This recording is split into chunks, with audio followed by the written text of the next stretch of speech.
Dear all, it is always a pleasure to have the opportunity to address individuals who are willing to enhance their knowledge about sustainability. I want to welcome you on behalf of the Ministry for the Environment, Energy and Enterprise for this online fair in collaboration with the Energy and Water Agency, the Malta Business Bureau and the Malta Chamber of Commerce. Together, we are working to achieve energy and water conservation whilst enhancing efficiency within the business community. Our vision is to achieve carbon neutrality by 2050, and that can only be achieved by working together with our business community. The Maltese industry has always been at the forefront to ensure that timely and necessary action is taken in order to keep our competitiveness in check and thus attracting further investment to the islands. Enterprises are aware that sustainable use of resources, which translates into less waste, is no longer an option but a necessity. Sustainability has become an essential part of investment, and on this note, I would like to thank the Malta Chamber of Commerce and the Malta Business Bureau for their continuous assistance in bridging businesses and enterprises towards the green economy. As a ministry, we have launched several schemes that support enterprises during this transition. The Energy and Water Agency offers energy audits for SMEs to improve their consumption and operate their business sustainably. Through Malta Enterprise, we offer a number of schemes such as the Smart and Sustainable Scheme, the Microinvest, the Business Development Grant, and the Change to Grow, amongst others that focus primarily on these issues as well. The We Make project is another example of reaching out to the industrial sector. Through this project, we have supported industry to be better informed of the existing opportunities and solutions so as to shift to more sustainable operations. Every sector has its own challenges. However, through different initiatives, we are guiding and assisting the manufacturing sector to operate and consume energy and water in a sustainable manner. Through various meetings with businesses, I can see that our message is being conveyed as most businesses are making sustainability the core of their work. Now, by investing in sustainability, this should not be seen as an extra expense, but rather another way to enhance the operations and to attract further investment. Through the We Make project, we are facilitating this transition by ensuring that our businesses have all the necessary tools and resources that assure efficiency in energy and water. This project is targeting research, investment and development, pillars that make a company much more resilient. It is my pleasure that we collaborated with the Malta Business Bureau and the Malta Chamber of Commerce to assist in the manufacturing sector in accessing funding, information and networking through the We Make project.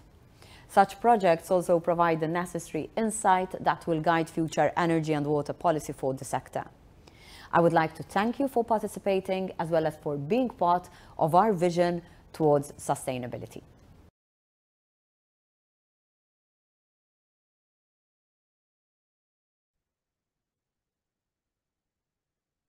Good morning to everyone.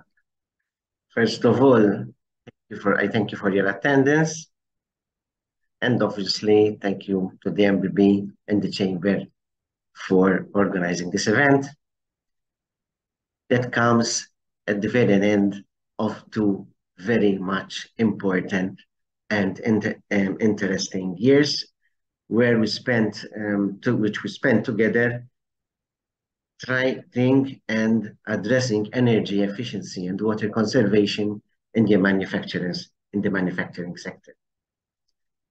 The event in these 2 days, like Tim has said before, will be circa between 2 and 3 hours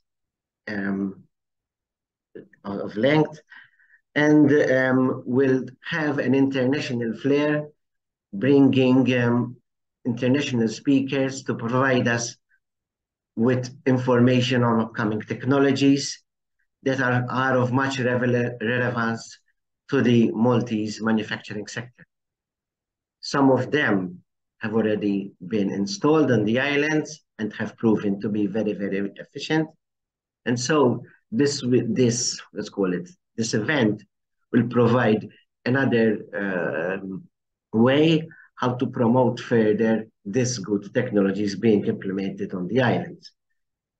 But obviously, this event will not cover the technological side only, because throughout these 2 years, we did not concentrate only on the technical part of energy efficiency and water conservation, but also will tackle financing, which is very, very important, obviously, and also the social factor like education or cooperation between industries, which is again had a very, very important working group within the WeMake, which perhaps later will be, of course, will be explained by the speakers. I have little much to add, except hope we have a very interesting short meetings these 2 days. It is the idea to have interesting, concise, direct to the point meetings, so that I'm sure that time is precious for each and every one of us. I wish you have a very good 2 days here. I will be sitting along with you because I know the speakers. The speakers have very interesting information to share with us. And so I hope you will sit through these 2.5 hours of today and tomorrow. Thank you very much.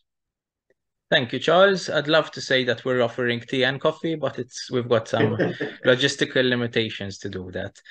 We're going to very briefly go over the highlights of the WeMake project in 10 minutes, and then Ewa will provide a short policy update. Then we'll be seeing the presentations on international and EU projects, and then concluding with all the best practices, local and international.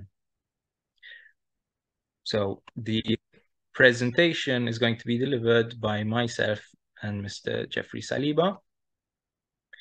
So as we said, the WeMake project, which has gone on for 2 years, was designed to address the needs of businesses to go sustainable, based on a study, actually, which was conducted by MBB and Ewa a couple of years ago.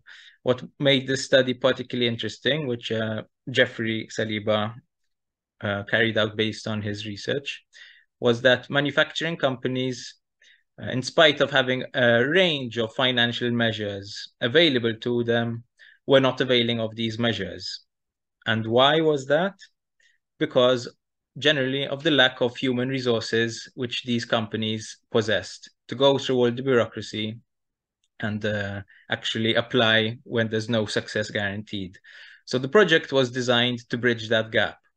By having the MBB bridge this human resources gap by providing consultancy services to manufacturing businesses, we aim to make it easier for businesses to apply for these funds.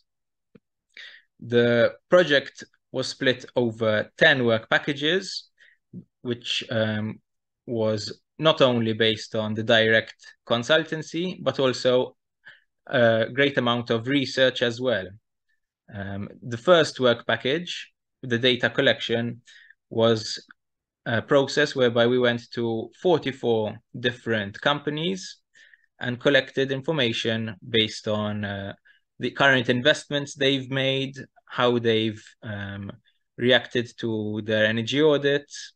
And based on that information, we were able to tailor our support services to them more carefully. The second work package was the EPI report. This was based on a voluntary association between different companies, which Jeffrey carried out the research for this. Over to you, Jeffrey. Thank you. So the Energy Efficiency Partner Initiative is Malta's voluntary agreement for energy efficiency in business. Voluntary agreements are a policy measure which is promoted in the Energy Efficiency Directive as a means of encouraging businesses to invest in business energy projects. The goal of this work package was to inform the next iteration of the Energy Efficiency Performance Initiative. So over the first 6 months of the project in 2021, Non-SME signatories to the EEPI were surveyed for perception and experience relating to both implementing energy efficiency projects within their businesses, as well as their experience with the first iteration of the EEPI. We had an excellent response, with half of the EEPI signatories providing data and responses to the survey. Additionally, a desk review exercise was carried out, which focused on published documentation on voluntary agreements in other member states. This exercise was heavily informed by the 2019 publication History and Prospect for Voluntary Agreements on Industrial Energy Efficiency in Europe by Cornelis, Grossin, and Palmertz. Between the two information sets, so the information arising out of signatories and the information arising out of the desk review, we identified a few key opportunities for future voluntary agreement measures. And the key opportunities are that businesses are requesting support in carrying out energy audits. They're requesting increased availability and financial support measures. Interestingly enough, for data submission obligations, there is a request to move towards an online submission system. It was also clear from the paper that voluntary agreement measures, which include some form of targets, tend to be quite successful. Businesses have also requested increased training, best practice, and knowledge exchange, as well as feedback on any obligatory data submissions that are required in Malta. Businesses have also requested increased CSR and media exposure and recommendations for thematic energy committees within business representative entities to be set up or joined with the intention of promoting the EEPI. Thank you. Tim, over to you. Thank you, Jeffrey. We also helped businesses take advantage of EWA's grant to carry out energy audits and helped at least 10 companies to do so. We also carried out research with non-SMEs to learn how useful their energy audits were, what recommendations they implemented from their audits, and what recommendations they did not implement from their audits. What we found was that the most popular and some of the most useful investments made as a result of the audits were on heating and cooling systems and LEDs. Now, LEDs obviously are low-cost measures, so it's something that companies can easily do to make a difference, but the heating and cooling was an interesting discovery because it led to high savings. On the other hand, some of the least popular interventions related to interventions on the building envelope. Now, we think this could be in large part because a lot of companies do not own the factories which they rent from Indus, and obviously there are also more difficult ROIs. So from a policy recommendation perspective, this is something that we think should be taken up with Indus. And similarly, for the implementation of PVs, the fact that companies need to rent their roof space is a disincentive to actually implement such projects. So these was just some of the highlights from this report. We also carried out 12 workshops over the course of the project, which covered a range of topics, but can be broken down into industry-academia collaboration opportunities. We'd like to thank Dr. Engineer Paul Refalo for helping us throughout this process. We also showcased best practices. So we invited a range of local companies to show what they have managed to carry out and therefore make it easier for other companies to do the same and give obviously ideas for what kind of investments are possible. And we also showed financing workshops where we invited institutions such as Malta Enterprise and the Measures and Support Division and EWA to explain to companies how to apply for grants, what the grants cover, and therefore to further bridge that gap, making it easier for businesses to take advantage of these opportunities. We also set up specialized mentoring sessions. So in the case of air compression, for example, we invited De La Rue and Baxter to provide exclusive small sessions of no more than 4 companies to learn directly in an interactive way with De La Rue and Baxter on how they can implement air compression upgrades. We chose air compression because you can easily make no or low cost measures to improve their systems, such as using leak detection equipment or simply calibrating the machines differently. This year, we were very lucky to have Tolly provide mentoring on heating and cooling systems, both online and also culminating in a site visit to the factory. Work Package 6 was the setting up of a stakeholder group to focus on policy, and Work Package 7 has been one of our greatest successes, which Jeffrey can talk you through. Thank you, Tim. So the goal of Work Package 7 was to develop continuation plans to the WeMake. With many projects which are time-bound, it is important to ensure that whatever progress was generated through the project is not lost once the project concludes. So the goal of this project was to develop continuation plans, notably in the form of EU project proposals.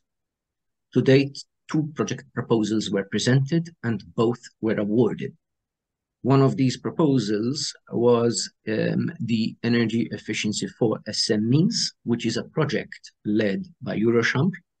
And the other proposal is the Revalue project, both funded under LIFE, where the Revalue is led by the Energy and Water Agency. I do not wish to detail these projects, as with regards to the Energy Efficiency for SMEs, the project manager is with us and will be giving an introduction to the project later today.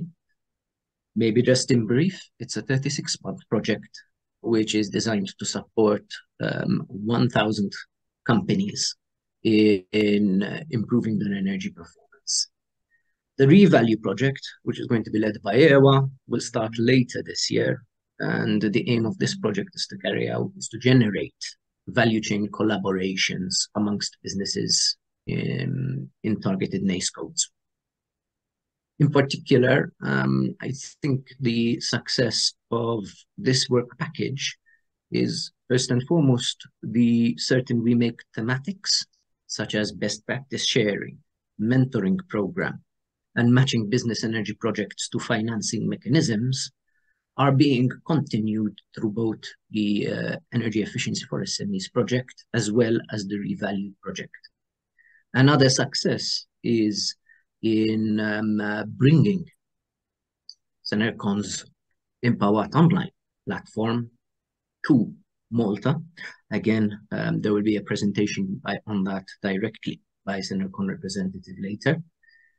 And I think the third success is that for an investment of roughly 70,000 euros in the WeMake project, 570,000 euros plus of EU funds were won for Maltese entity. As part of this WP, so as part of this work package, there will be one more project developed and presented. To conclude, we'd just like to thank the over 30 consortium members in the Energy Efficiency for SMEs and the Revalue projects for integrating Malta into their projects. So thank you. Tim, back to you. Thank you, Jeffrey. The other work packages we can skip over because work package 9 includes the organization of this event here today. And work package 10 is quite self-explanatory. It's a standard communications package, which all projects entail. We released 10 press releases. At the time of this event, 7 articles and opinion pieces, but we anticipate further ones, 15 website pages, and 27 social media posts. So in brief, that was our project. You could sum it up as the identification of the barriers to the implementation of sustainability projects by SMEs, namely as the study indicated from some years back, financing and human resources. And the WeMake project, bridging that gap through one-on-one guidance and through wider support such as these events, to make companies aware of the schemes and grants and give them ideas for projects and their implementation. In brief, that's the WeMake project. I would now like to hand over to Mr. Ajus from the Energy and Water Agency for a brief policy update.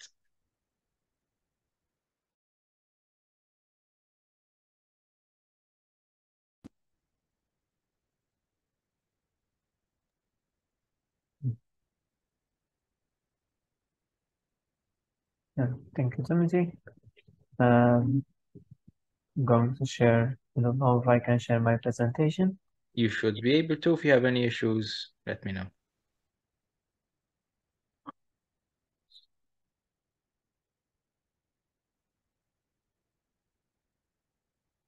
Very good. We can see it fine, Mr. Ajus. Okay, thank you. So I'm going to provide a policy update on energy efficiency and renewable energy.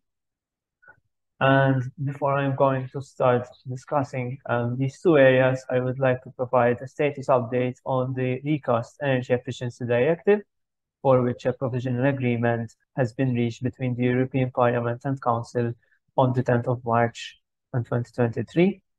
And so now the next step is the official endorsement by both Parliament and Council before the recast directive can come into force. And also similarly for the revision of the Renewable Energy Directive, also known as the RED III, a provisional agreement was reached on the 30th of March 2030. And similarly to the Energy Efficiency Directive recast, the next step is to formally complete the legislative process and for the adoption and entering into force of the revised directive. So, first of all, I'm going to start off with the Energy Efficiency Directive recast. I'm going to start giving some overview of the EU targets, of what these directives entails, our national targets where applicable, and also a status update on measures and initiatives that are being undertaken both at national level and also by the agency. So with regards to the Energy Efficiency Directive recast, the EU has set an EU binding level target to reduce final energy consumption by 11.7% in 2030 compared to the projections of the PRIME's 2020 reference scenario. And also we have an indicative target at EU level to reduce primary energy consumption by 11.7% compared to the target projections of the PRIME's reference scenario. Oh.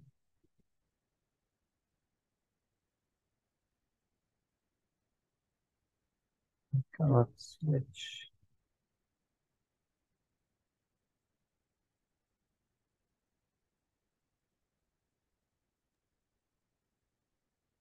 Okay.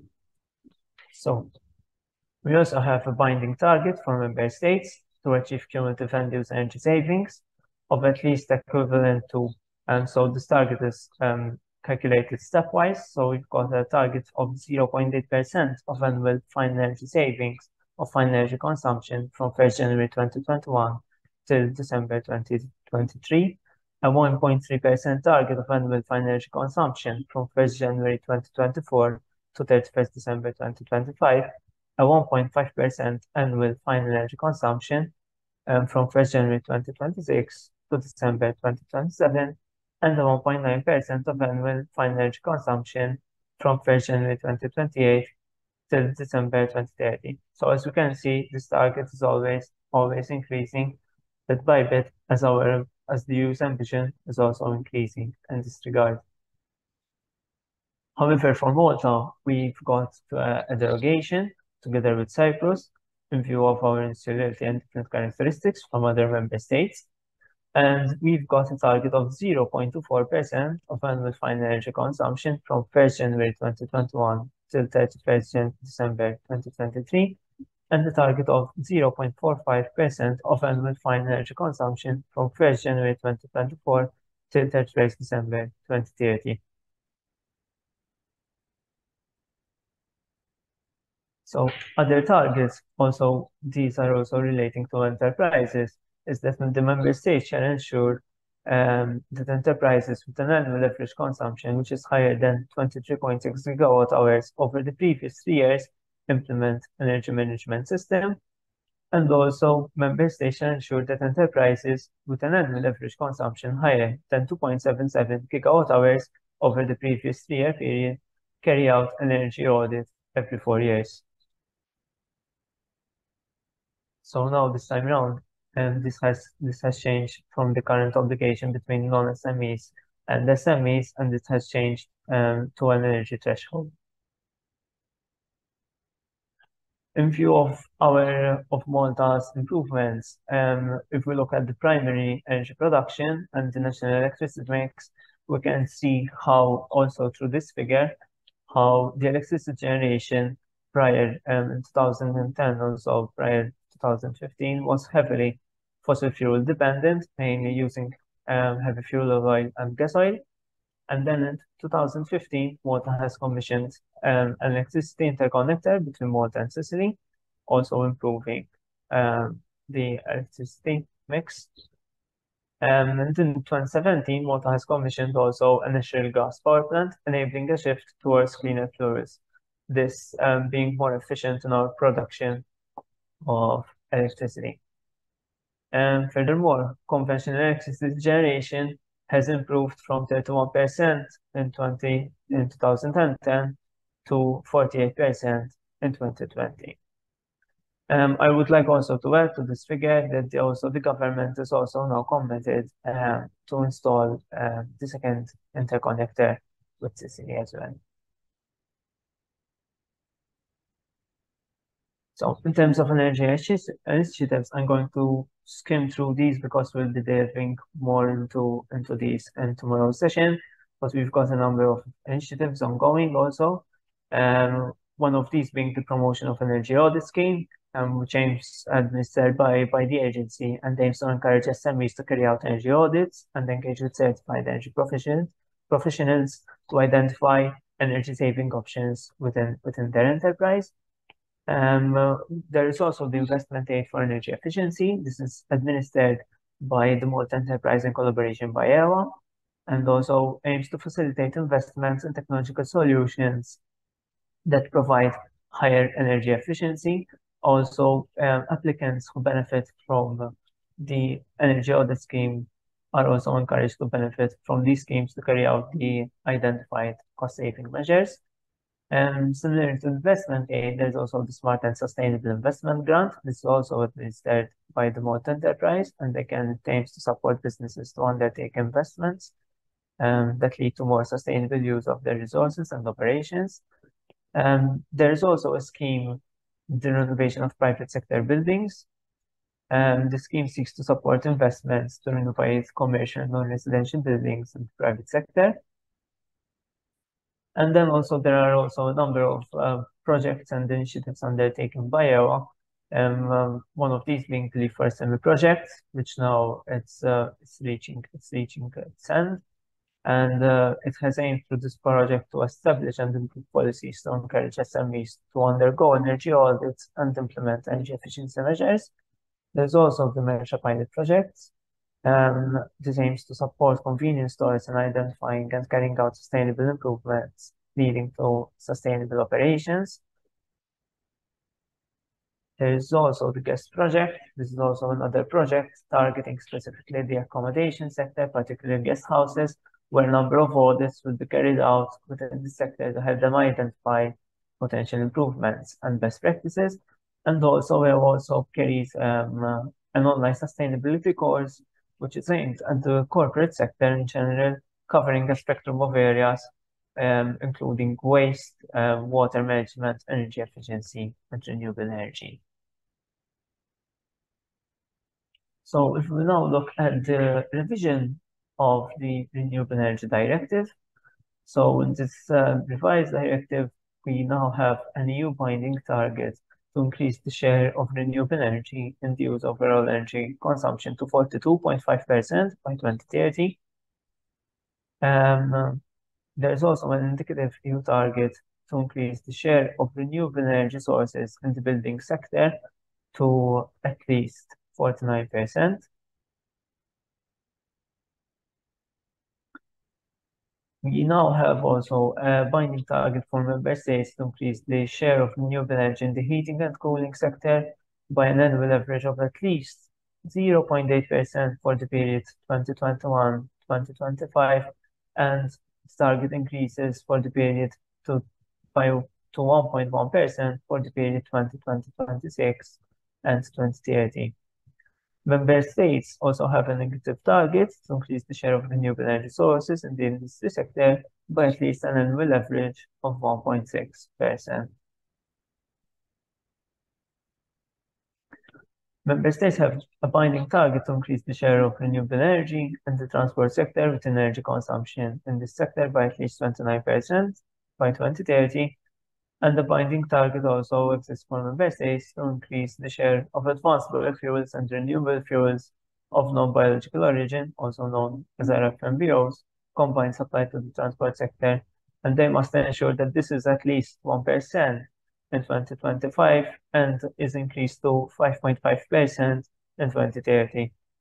Member states must also ensure that at least 1% of this share is RFNBOs, renewable fuels of non-biological origins.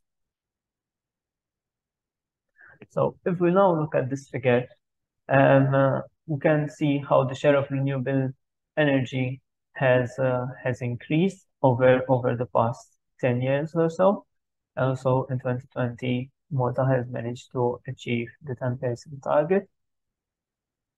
And we can also see how cumulatively PV has continuously increased, and also generation from pure biodiesel in the transport and also heat pumps in total. So with regards to renewable energy initiatives, most importantly that we have with regards also to enterprises is the feed-in tariff schemes. So businesses wishing to install a solar photovoltaic installation up to 40 kilowatt peak may benefit from a feed-in tariff. And enterprises may also wish to benefit also from the invitation to bid scheme. The aim of the scheme is to encourage enterprises to install photovoltaic installations.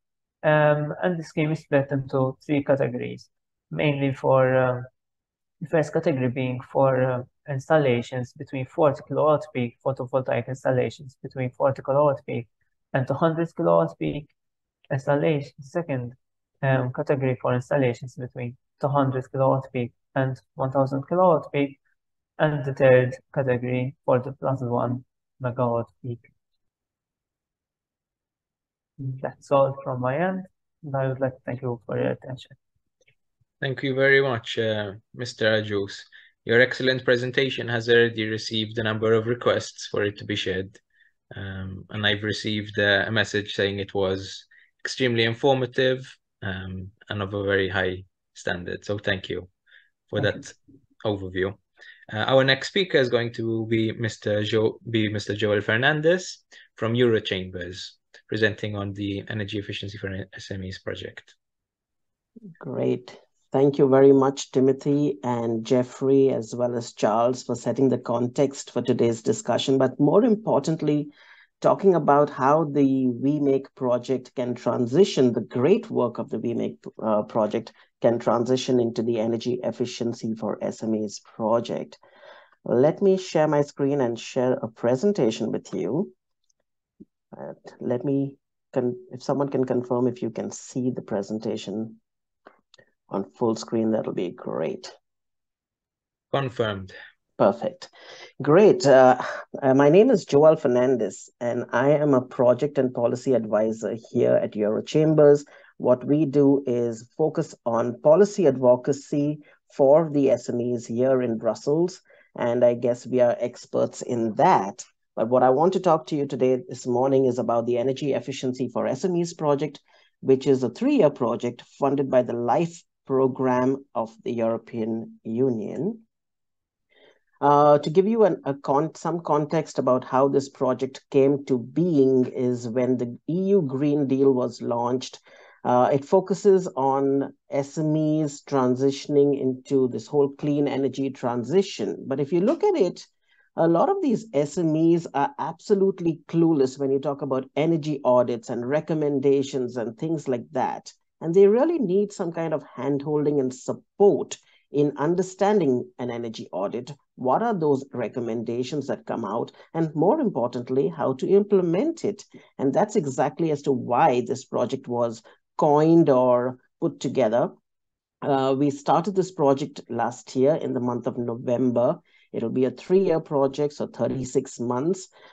We have 23 partners from 10 countries. But more importantly, what I want to stress here is we work very closely with the Malta Business Bureau and the Energy and Water Agency Malta, who are both part of this consortium of 23 partners. And it's been great to work with them. And just this morning, I also got to know more about your WeMake project and how it sort of synergizes with what the work that we want to do with this project, which I will explain to you a little more on.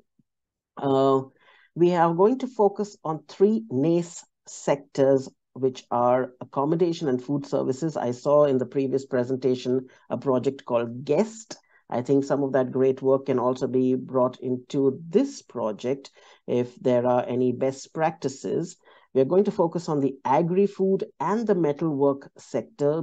All of these sectors have to be seem to be very energy intensive, and that's the reason why we chose these 3 sectors to be part of this project, so that we can handhold these SMEs in their energy efficiency transition.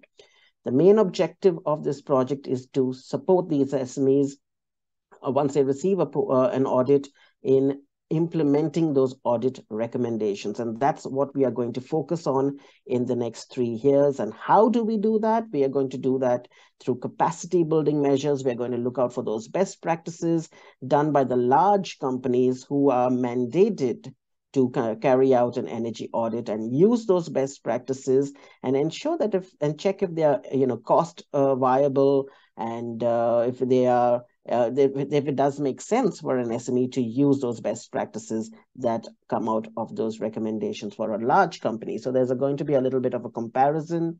There are self-assessment tools.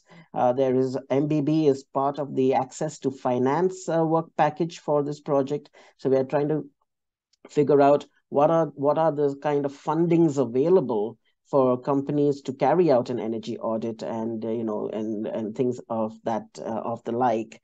Let me move on to my next slide. And what our objective is also to train. So we've got a lot of train the trainer programs. We've got train the SMEs kind of programs under this package, where capacity building there's a lack of capacity in most of these SMEs. And what we want to do is actually build this capacity through the kind of work that we are doing. We've got a great consortium of energy experts. We've got business associations. We've got most of them being chambers of commerce, and us here at Eurochambers leading on this project. It's most of our members that are part of this project. If I move to my next slide and showcase to you who are these members of this consortium, as I mentioned to you, we have 10 countries. Most of these countries have, a huge number of SMEs, but we have also got some countries which are more robust in their energy transition. And that's where we want to use these best practices from these countries and help and sort of scale across Europe, and not only focus on these 10 countries going forward, if I have to talk about the sustainability of this project. If I point you to Malta, as I mentioned to you, we have MBB and the Energy and Water Agency, both partners in this project and both fantastic to work with, and also supporting us with the kind of knowledge that they have. Lastly, if in case you want to link with us in terms of getting more information, we have a website, which is ee4sme.com. Feel free to take a look at that website, because we will be posting a lot of updates on the project, as well as some of the good work that we are doing, which some of you, even if you are on this call, will benefit. So take a look at that. We also have a Twitter and an and a Facebook page, which is more focusing on our social media. If in case you would like to get more information, Timothy is your person. Get in touch with him. He is our point of contact here at Eurochambers for this particular project. And if you are also, want to get in touch with Charles, Charles is our point of contact from the Energy and Water Agency. So I'll stop there and thank you once again and hand it over back to you, Timothy. Thank you, Joel. Very eloquently explained. And I like how you tied everything together, particularly by pointing out the value for Maltese companies. We are sharing these projects with you today for two reasons. One, so that you may benefit from the services offered by these projects, such as the WeMake and the Energy for SME, and the projects we're about to show you by Mr. Mia Farkas, but also because some of these consortiums have the potential to include companies.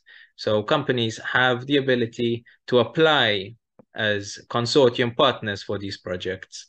So for the Revalue project, for example, one of our partners is Samontana, the ice cream company, who are going to be giving a presentation on their best practices tomorrow. I'd like to now hand over to Mr. Mia Farkas, and thank you again, Joel. It's a pleasure working with Eurochambers and the consortium partners. And thank you for the presentation. So, Mr. Mia Farkas. Hello, can you hear me? I can hear you. Okay. Hello, everyone. I would like to introduce my colleague who is going to start the presentation, and then I will follow with my presentation. So Madalena Gomez is going to present some of the best practices and case studies from Servelect, from our company that we are representing, and then we are going to follow with the presentation regarding Horizon and Life-funded projects. Thank you, Madalena. Hello, so I will share my screen with the presentation.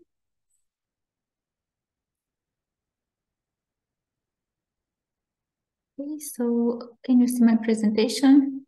Yes, thank you, Madalena. Okay, just a second. Minimize this. Okay. So, hello, my name is Madalena Gomez, and I am a marketing coordinator within Servelect company from Romania. And today I will present you some of our local energy generation projects. But first, let me introduce you to our company. So Servelect is an engineering and energy service company from Cluj-Napoca, Romania. We have over 18 years of experience in implementing energy efficiency and local energy generation projects, mainly for the industrial sector, but also for large buildings. Our team of 60 people are specialized in energy engineering, automation, industrial processes, economics, and marketing. So here are some of our main solutions that we offer for our clients. In the last 2 or 3 years, we focus more on photovoltaic projects, cogeneration, or energy monitoring systems. And also some of our main services, we offer energy audits for industry. Over the years, we conducted over 500 energy audits for industry and buildings. We also offer energy management for industry and local communities, feasibility studies, and technical design. Now, I will continue with some of our projects. Last year, we finalized a photovoltaic system for a pharmaceutical manufacturer here in Romania. We installed a 400 kilowatt photovoltaic system. The estimated total production of the system is around 400 megawatts per year. This project helps our beneficiary to reduce the carbon footprint by 136 tons of CO2 per year and also obtain around 75,000 euros in annual savings. A more recent project that we finalized last month is for a ceramic manufacturer. The novelty of this project is that our beneficiary wanted to install the PV panels on the ground. So the PV panels were mounted on prefabricated concrete structures on metal frames. So the almost 1 megawatt installed power. The photovoltaic systems managed to cover around 10% of the energy demand of the factory, and it was financed by the EEA and Norwegian grants through the energy program in Romania. Another project, a recent project, is for Scandia Food, which is a manufacturer of meat and poultry meat products. We've installed 776 kilowatt photovoltaic system. For this project, we used bifacial photovoltaic panels, which means the difference between the bifacial photovoltaic panels and the classic ones is that the power can be produced from both sides of the module. So we will have increased total energy generation, and some manufacturers claim up to 30% increase in production just from the extra power generated from the rear.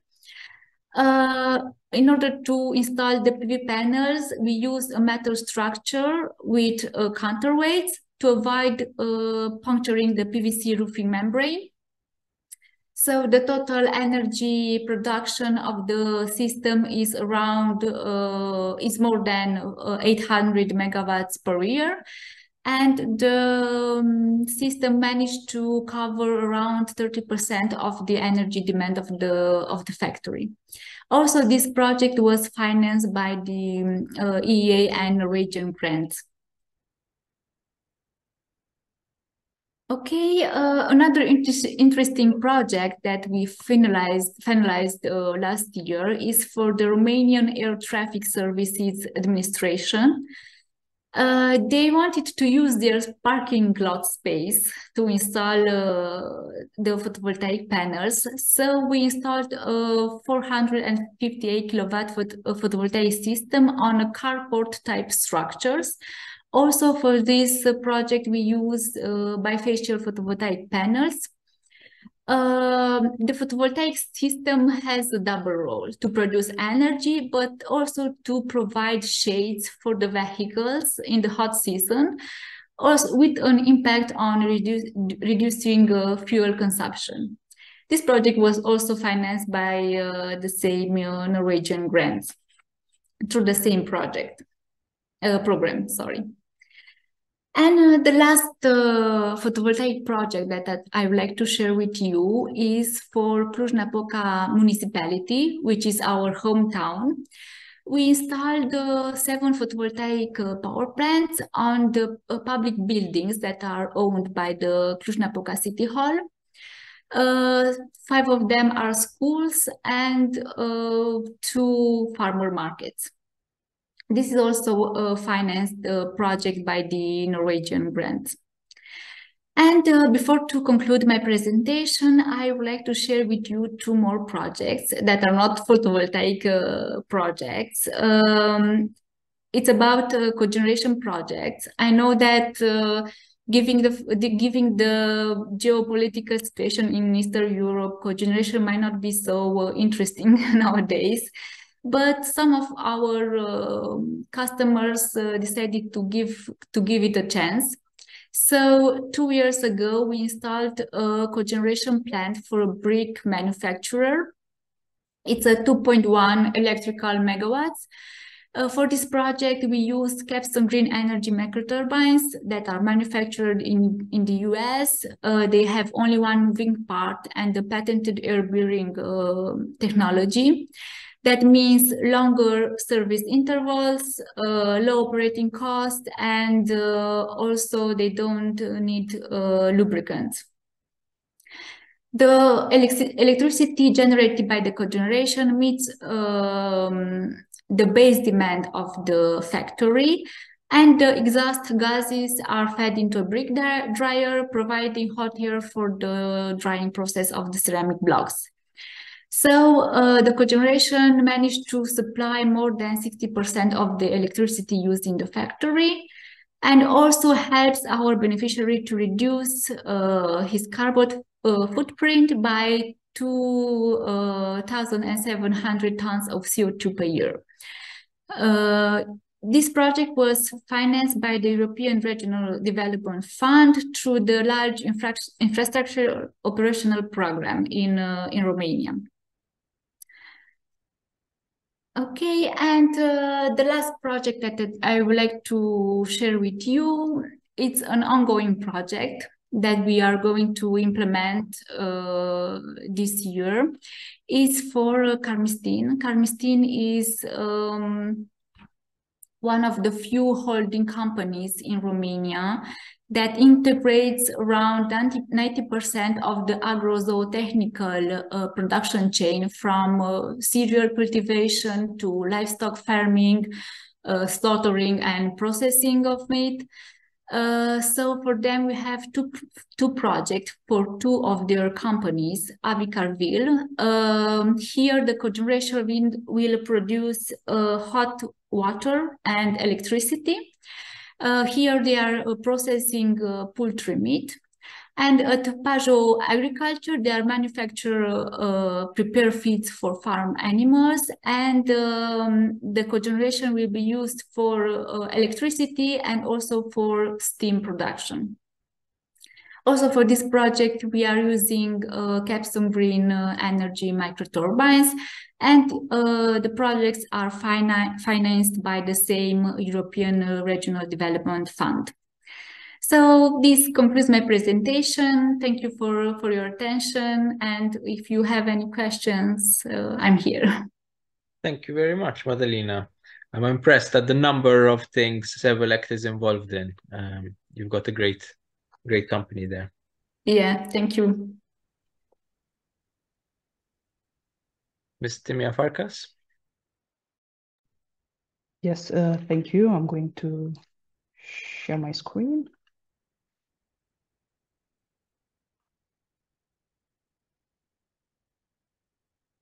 Okay, can you see my screen in full screen? Looks great. Great, thank you very much. Hello, everyone, again. My name is Timea Farkas, and I'm fulfilling the role of research engineer within the same company. Besides implementing interesting solutions and offering services for industry, urban communities, we also actively involved in research and development projects.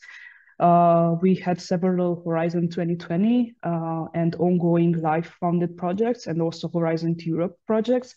And today I prepared a presentation which is more dedicated from the industry and also SMEs.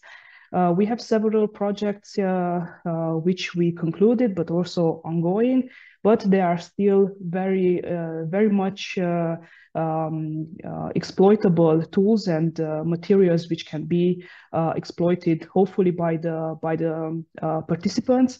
And these are all available and publicly available in different websites. So for today's presentation, I will present you three projects. Two of them are already concluded, SPIN Power Efficiency and Gear at SME, but they are valuable materials which can be still exploited. These were concluded last year and this year, respectively. So they are very, let's say, projects that were concluded and with nice results. And we are having a new life-funded projects and trainer project, which is tackling energy audits and paradigm shift in energy audits.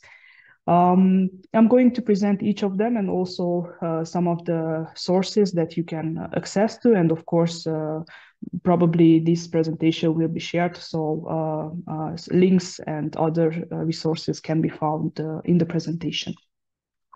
SME Power Efficiency is a Horizon 2020 funded project and was concluded last year. And its main objective was to empower SMEs to enhance energy efficiency. So we all know that SMEs represent a huge share in Europe, not only as businesses, but also as aggregated energy consumption. And their, let's say, energy saving potential is also huge. And this is why most of the projects were tackling this target group, and also specifically industry and energy intensive SMEs. So SME Power wanted to enhance energy efficiencies in SMEs by motivating them to undergo energy audits, because we know that SMEs, they are not obligated to do this. But this is something that could be very useful for them in order to save energy.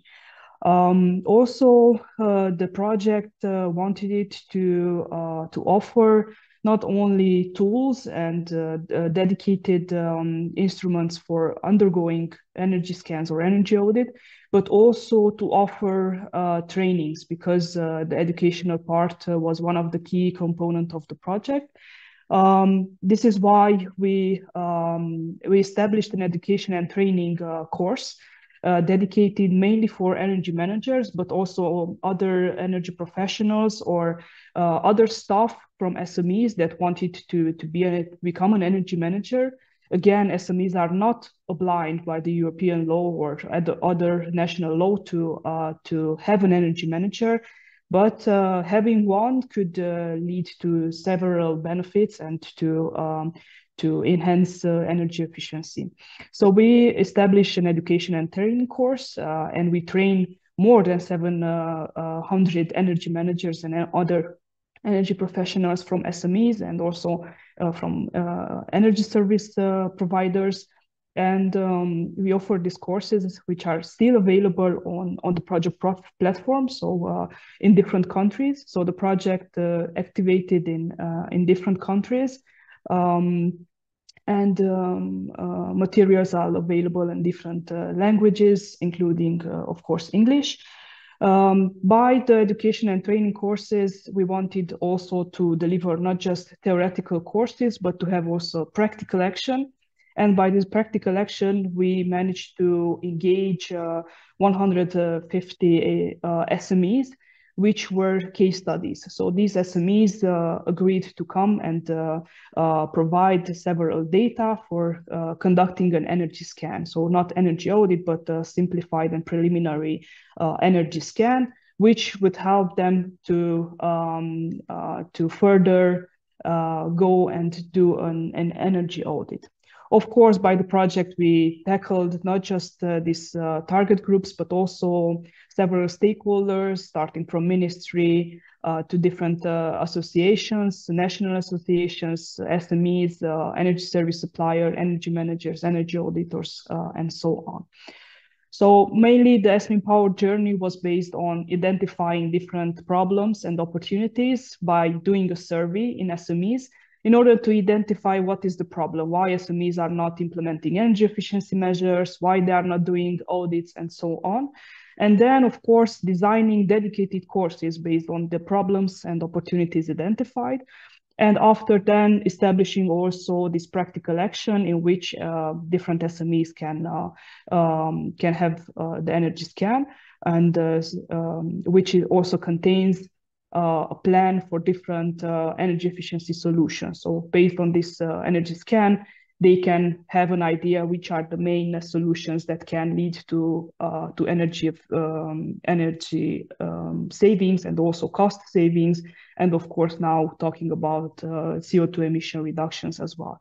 After that, we also support SMEs with different tools. We are talking about energy analysis tools, simple tools that SMEs can use them in order to target an energy saving or measure an energy saving potential.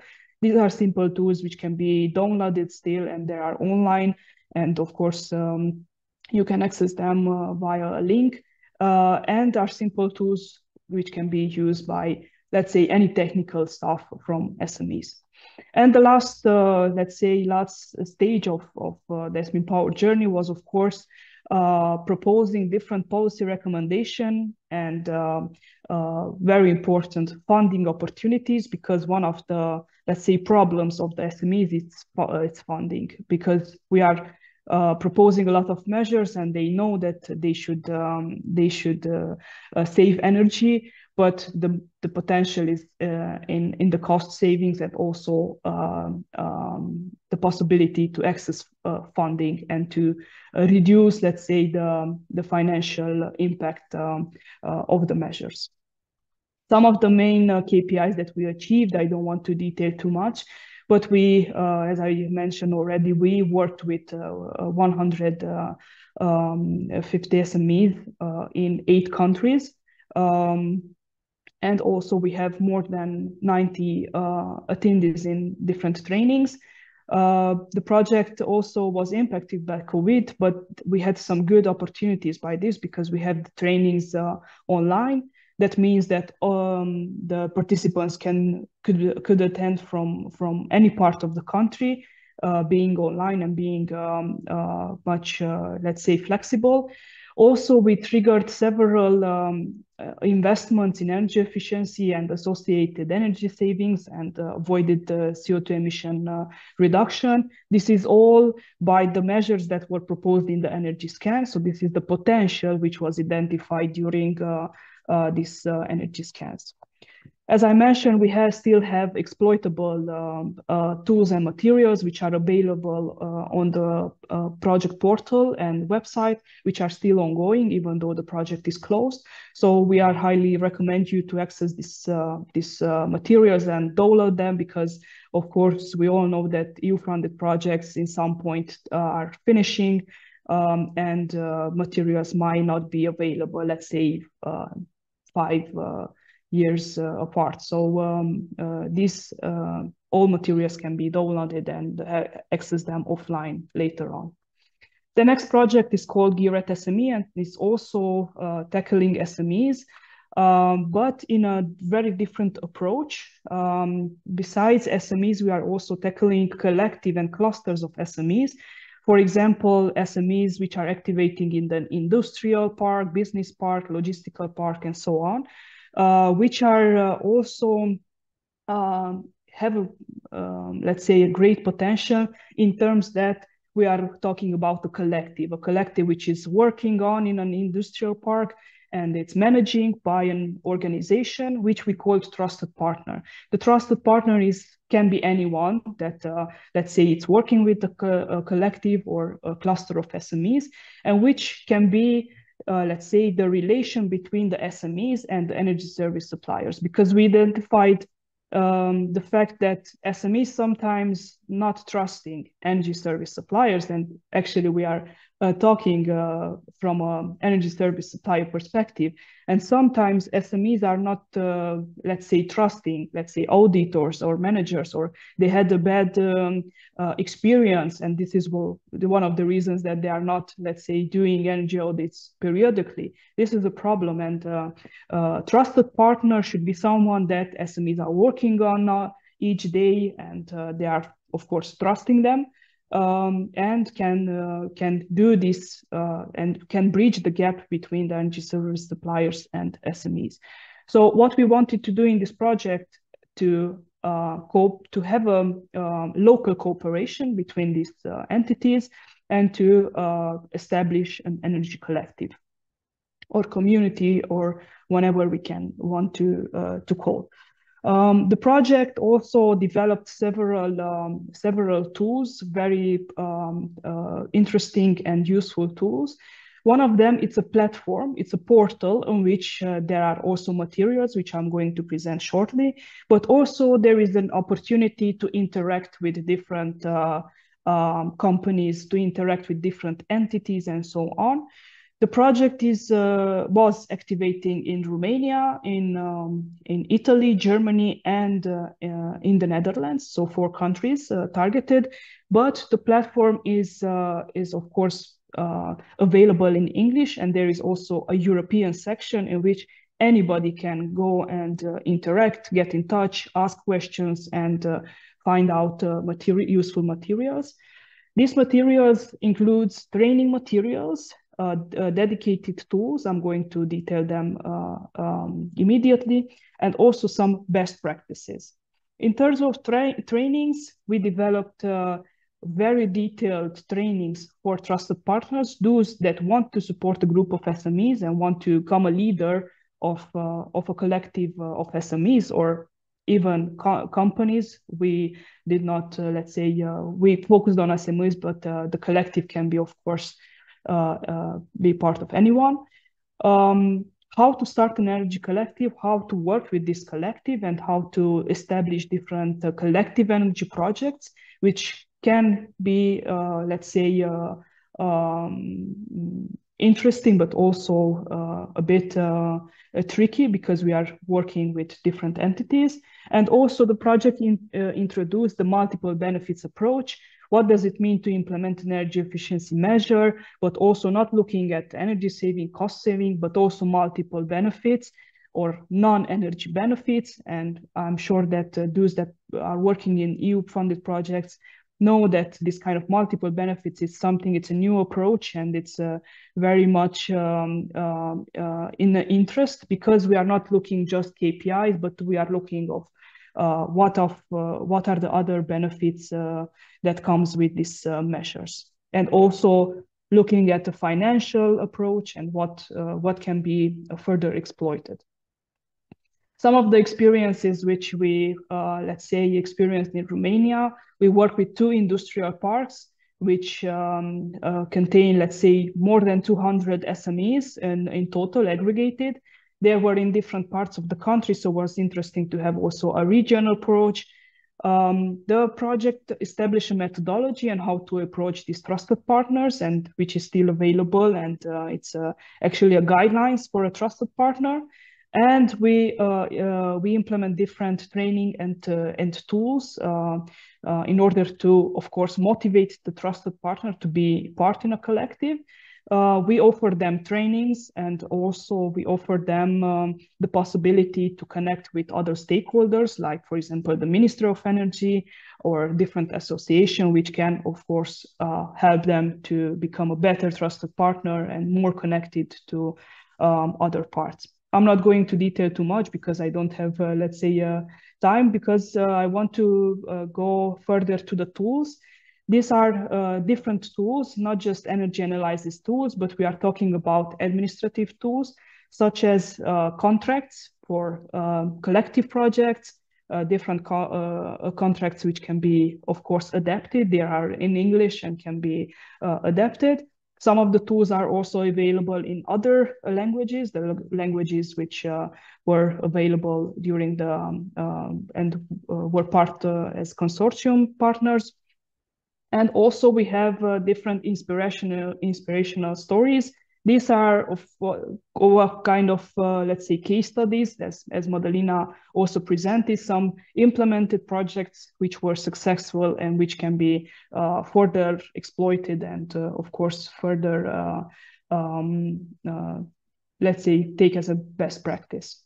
The project also gathered a huge, let's say, database of best practices from different countries and different areas. So we are talking about best practices and energy efficiency measures which were already implemented. And on this portal, you can, let's say, search based on energy saving potential and based on payback time, what kind of measures you are interested to. These were all implemented and were also presented as a fact sheet containing investment, containing cost savings, different benefits which were coming from these measures, and also from different industries, which can be a great potential for everyone working in the field. And the last project, which is ongoing, so would be very interesting for all of you, it's called ENTRAINER, or Energy Transition Audits Towards Decarbonization. And the project wants to introduce a paradigm shift in terms of energy audits. So want to, let's say, shift from conventional energy audits to a new kind of energy audit, which is called energy transition audit, and which aims to offer a decarbonization plan. So to offer the company the possibility to decarbonize in a, let's say, a given term that it's, of course, established by the company, and to offer, let's say, a more detailed plan on how to reduce CO2 emission in order to decarbonize. So it's a very optimistic and really interesting projects which we are started in December last year. So it's a really fresh project. Also, the project is tackling this multiple benefit scheme. So not only to see these KPIs, but also to go beyond and focus on energy culture, focus on what does it mean to employees to decarbonize, and other staff categories.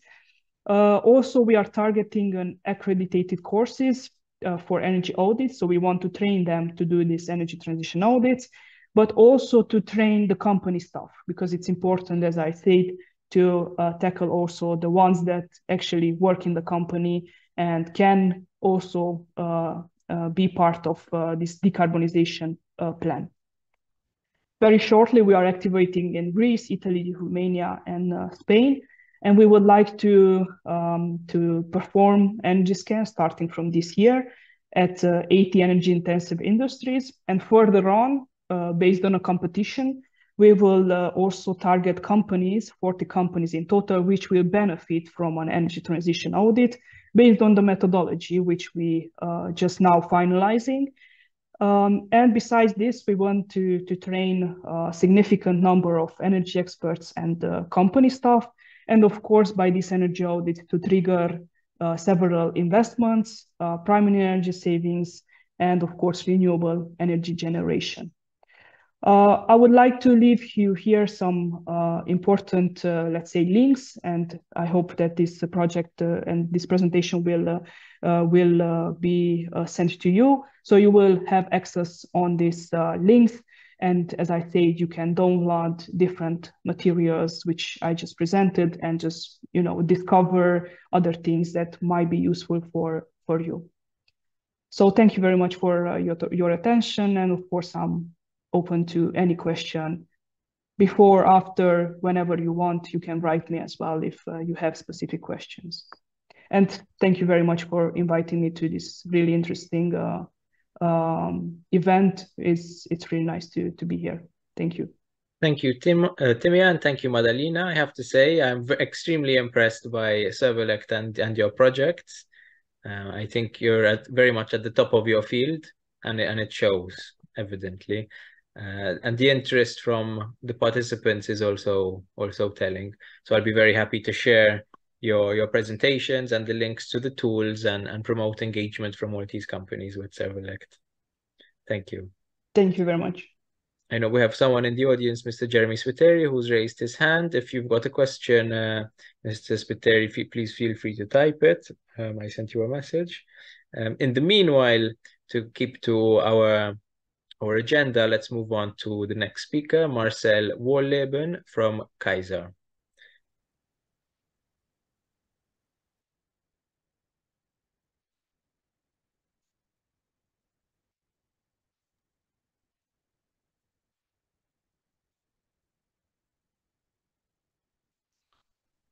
So, good morning, everybody. First question, can you see my screen? Can you see my presentation? Looks great, Marcel. Yeah, it's great, yeah. Okay. Yeah, thank you very much. So, my name is Marcel Wohlleben. I'm working for Kaiser Compressors and I'm a project engineer for international projects. And today I will present Kaiser Compressors and also our partner in Malta, ProEnergy. So, we are a company with meanwhile 7,500 people worldwide. Our production is in Coburg, which is in Germany. And we are founded in 1919, so we have more than 100 years experience in compressors and compressed air systems.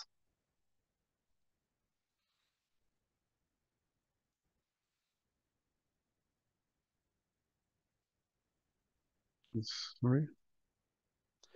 Okay, when we look to the cost allocation of a compressed air station, so now we look to a 5 years period. So the biggest part on energy costs is the energy cost of a compressed air station. The investment is just around 10%. So when we plan a compressed air station, the focus should be put on the energy cost of the compressors. Because the energy cost, you have it permanently, the investment cost, you have it just once.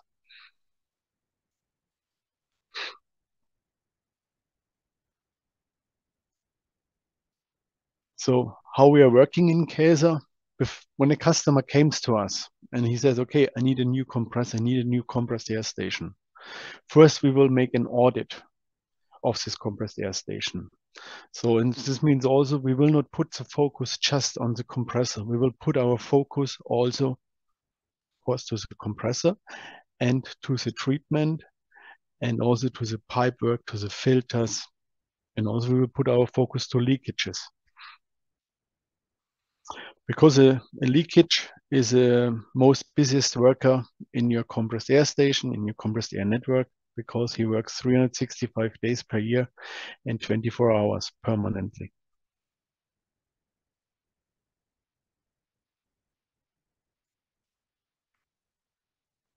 So when we have done our measurement, our audit, we will get a full picture of your compressed air consumption. So this means we know the air demand in the first shift, we know the air demand in the second shift, and also the air demand in the third shift, for instance. And also this represents the air consumption over the weekend. And if there is no production, this means leakages. And also what we are measuring is, and what we are taking in consideration is the power consumption of your compressor. So we are measuring the real power consumption of the compressors. We are measuring the air quality in regards of humidity, condensate. So this means because when you have condensate at the end of the production, it's quite critical. It's a no-go because when you look to pharmaceutical or food industry or electronic industry, if there would be any condensate, it would be a disaster. And also we are measuring pressure drops over the treatment, filters, dryers, and also over the pipe work. And here also you can save a lot of money to bring the pressure drops to a minimum, because 1 bar pressure, 1 bar higher pressure means around 6 to 10% more energy. And this can be a lot.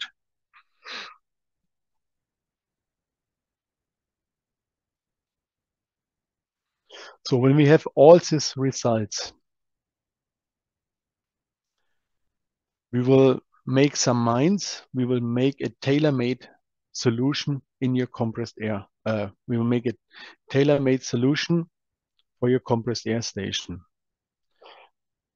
And also we will simulate this station. This is a new station with our software. It's called KESA Energy Saving System, KES. And when we design a new station, when we select the compressors, we will put our focus to the point where we find the right compressor configuration which suits exactly to your compressed air demand. For instance, why not putting in one big compressor? Because when you have a fixed speed compressor, and a fixed speed compressor gives you just 0 cubic meters or 100% cubic meters. So this means, but your compressed air demand will not be stable and constant at one line. It will go up and down, up and down. And with a fixed speed compressor, this compressor has to be start and stop, start and stop. And each start and each stop means losses. And losses means energy costs, and energy costs for nothing. So this means you have to find the right compressor. It could be 1 compressor, 2 compressors, 3 compressors to your compressed air demand. And the same is also with a variable speed compressor.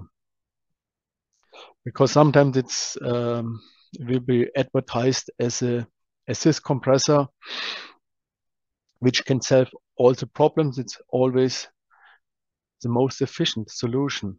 Not really, because when we compare it to a car,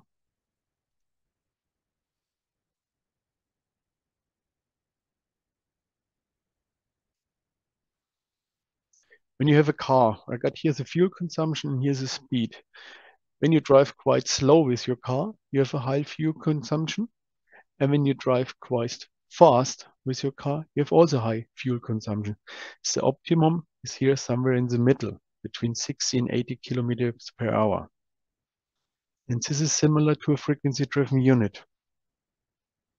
I got here's a specific power. The specific power, you can compare it with liters per 100 kilometer.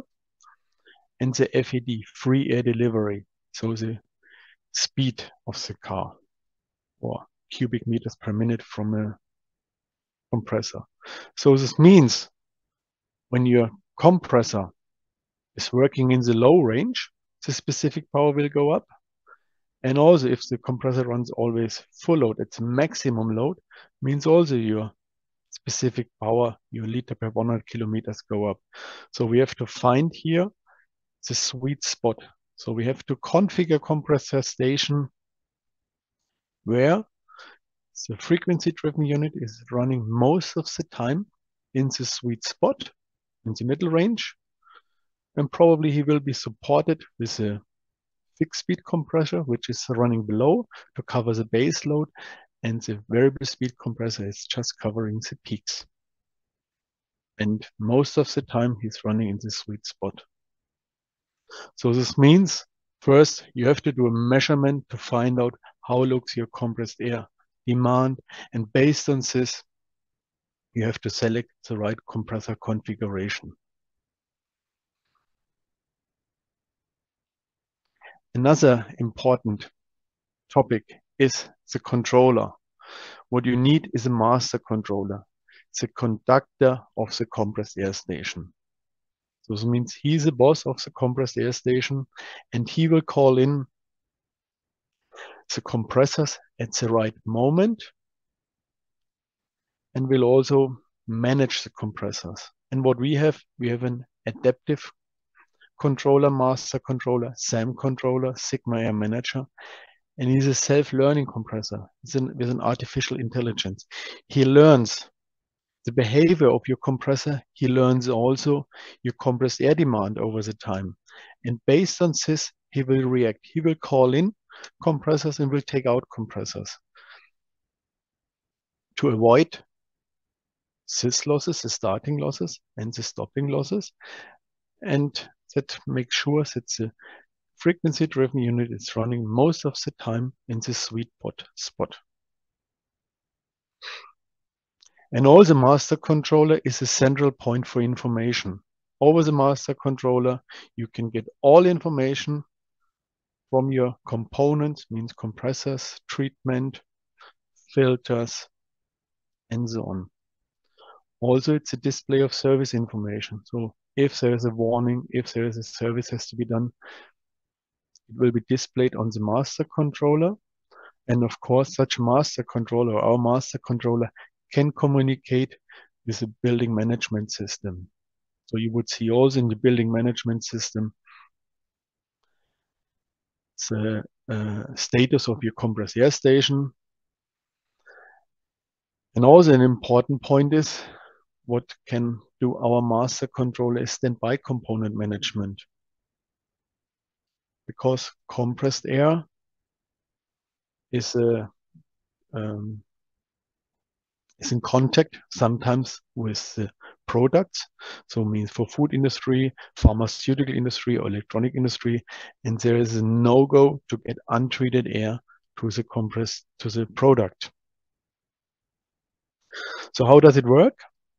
We got here 3 compressors. One compressor, one of the 3 is for standby reason. And here I got 2 treatment lines with a refrigeration dryer and with a filter combination and with the air main charging system or with the shut-off valve.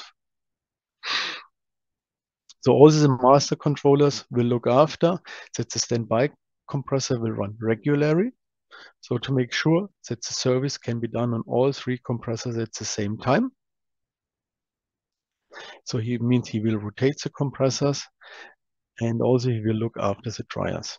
Now, for instance, normal duty, 2 compressors are running and the flow will be split into the 2 treatment lines, 50% through the first line and 50% through the second line. Now we will get an alarm, for instance, on this dryer. This dryer will send a message to the master controller. The master controller will recognize this failure and he'll be react immediately. And he will close the corresponding air main charging system. So this means no untreated air can enter your network. And the remaining dryer will take over completely by 100%. So this means here it's assured that you have always the right air quality in your production to avoid contamination of your products. This is already included, such intelligence in our controller.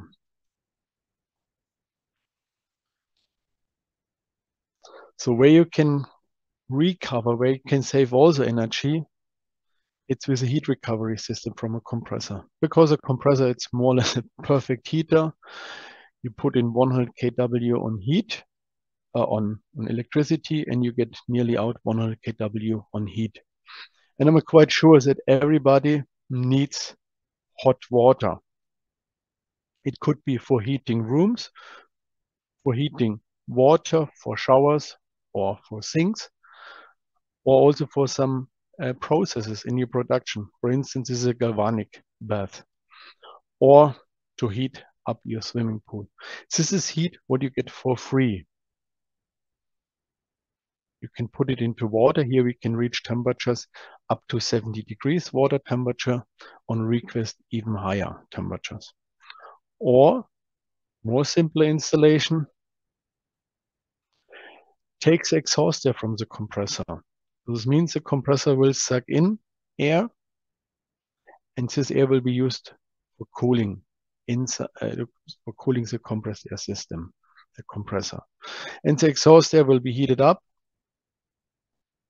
And in the summertime, the heat can be transported out. So it's with a flap. This can work automatically, this flap. But in the winter time, you can heat up with this exhaust air your warehouse, for instance. And so the warehouse will be heated up and will be sucked in again by the compressor and will be reheated.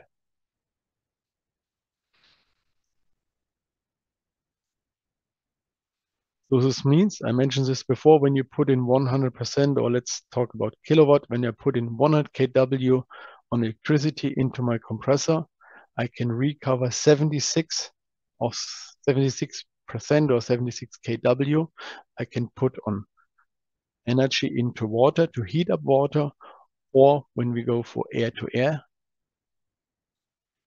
heat recovery, which is this one here, around 96% can be recovered on heat. And this is a lot.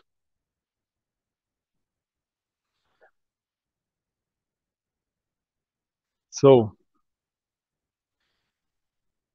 to keep the life cycle cost in a compressed air station, because a compressed air station can be energy eater, it's not very seldom that the compressed air station is the highest energy consumer in your production or in your factory.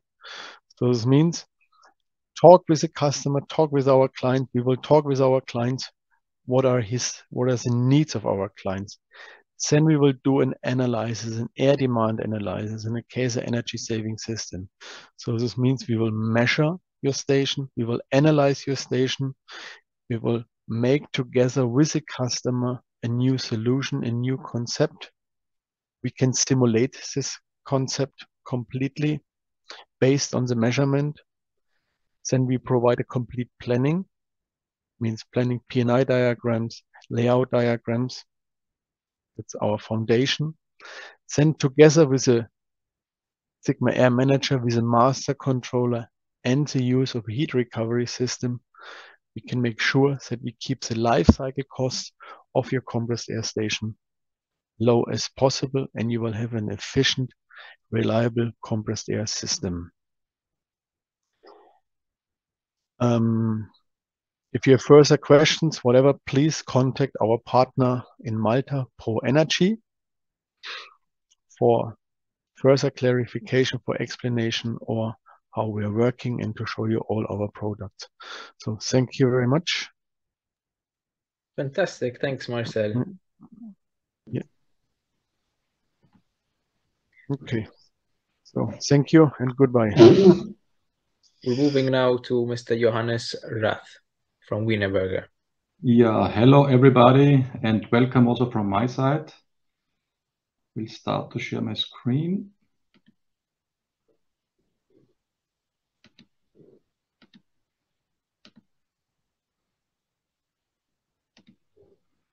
You're able to see this? You can see my slides? Looks good. Excellent. Thanks a lot. Yeah, my name is Johannes Rath. I'm Chief Technology Officer of Wienerberger Building Solutions. This is a business unit of Wienerberger Group.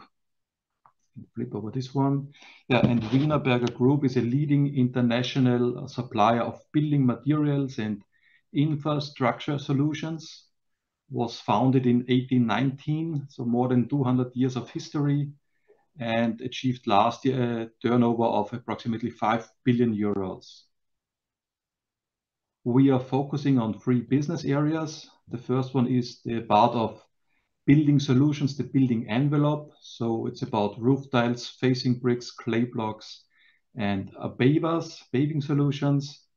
Then on water and energy management, and on in-house applications. So all around fresh water, wastewater, heating, cooling, electricity distribution in buildings. We are active in 27 countries and operate more than 216 plants. So production facilities for, let's say, roof tiles, clay blocks, and so on, but also plastic pipes, electricity cables. And we employ more than 19,000 employees. We focus on Europe, North America, and India. And we have one clear goal. This is we want to improve the people's quality of life by providing outstanding solutions for new build, renovation, infrastructure. Yeah, if you speak about our ESG program, we focus in the environmental part on 3 key topics. The first one is circularity or circular economy. And we want that all our new products we bring into the market are reusable or recyclable. For example, we developed a click brick solution. You can see this here on the picture. It's a dry stacking solution. Instead of mortar, we are clicking the bricks together. At the end of the life cycle of this facade, you can take this away. You can dismantle the bricks. You can clean the bricks and use it again as they are in a new building, in a new wall. Or you can also say, okay, I want to go to crush the bricks and to create a clay powder, a ceramic powder, and to replace like this fresh clay from clay quarries. In the field of decarbonization, yeah, we committed ourselves to a target of minus 15% till end of this year, all measured against 2020 and based on intensity KPIs.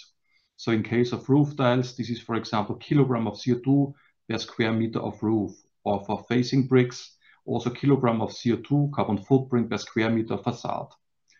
And we have also targets out already for 2030, where we say, okay, we want to be 40% lower till end of 2030 compared to 2020. This is in the field of decarbonization. Yeah, in the field of biodiversity, yeah, we want to have biodiversity program for all our sites in place till end of this year. And we are already very far with this. And we focus in the field of biodiversity on vegetation, water and soil, and people. So with vegetation, we mean we want to have a variation in planting to create habitat and food for different animal species. We want to have also flowering and fruit-bearing plants to provide food for insects, birds, animals, and so on. If we speak about water and soil, we want to reduce hardening of surfaces and try to develop and have water permeable pavements. to ensure that water can drain into the soil and gives plants then the opportunity to grow through the pavement. And also collecting rainwater and having a chance to use this in dry periods. And when it comes to people, we want to involve all our own employees, combined then with local nature organizations, agencies, and to use also our own building materials when we finally develop our sites forward. Yeah, we are offering also green products and solutions for green construction with the lowest possible carbon footprint and materials for circular building, and extend also continuously our offer and services and focus more and more also on the prefabrication and robotics in order to address changes in the labor market. There is a major a lack of skilled labor out there, and to develop on this space also new businesses with the target to increase our share in the entire building envelope. You can see one example of a product here on this slide. It's a product for green construction, for highly energy efficient solutions with a reduced wall thickness, a low CO2 impact, widely also dematerialized product. Yeah, fulfills also the requirements for strict U-value requests for different buildings. It's a very long service life, so more than 100 years, easy to install, and also possible to apply or to construct with these load-bearing buildings, multifamily homes with more than 4 stories in height. If we speak about decarbonization or let me say carbon footprint improvement of production in our more than 200 factories, what are the focus topics? The first one, the most important one, is efficiency improvement in all relevant areas. So we are checking and reviewing all the products we are finally producing and offering. Are they in line with our requirements, maybe too heavy? Or then same with the plant portfolio. You can imagine with more than 200 factories, you have severe differences in the performance of the different factories.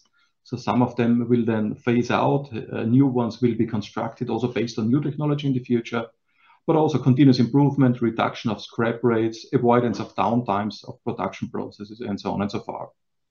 The next one, and here we are already very far, is the usage of green electricity for power usage. So this is based on electricity produced at our facilities, so photovoltaics, and also first cases of wind power. We recently commissioned 2 big windmills in one of our factories in Belgium, in Beersee, each windmill approximately 4 megawatt peak power. But also here we are procuring green electricity certificates. Then we, as producer of ceramic materials, we have also processed CO2 and not only fuel CO2. If you speak about our Scope 1 carbon footprint, so we have CO2 from the decomposition of carbonates during firing, but also of the formation of CO2 from fossil carbon that is contained somehow in different clay qualities.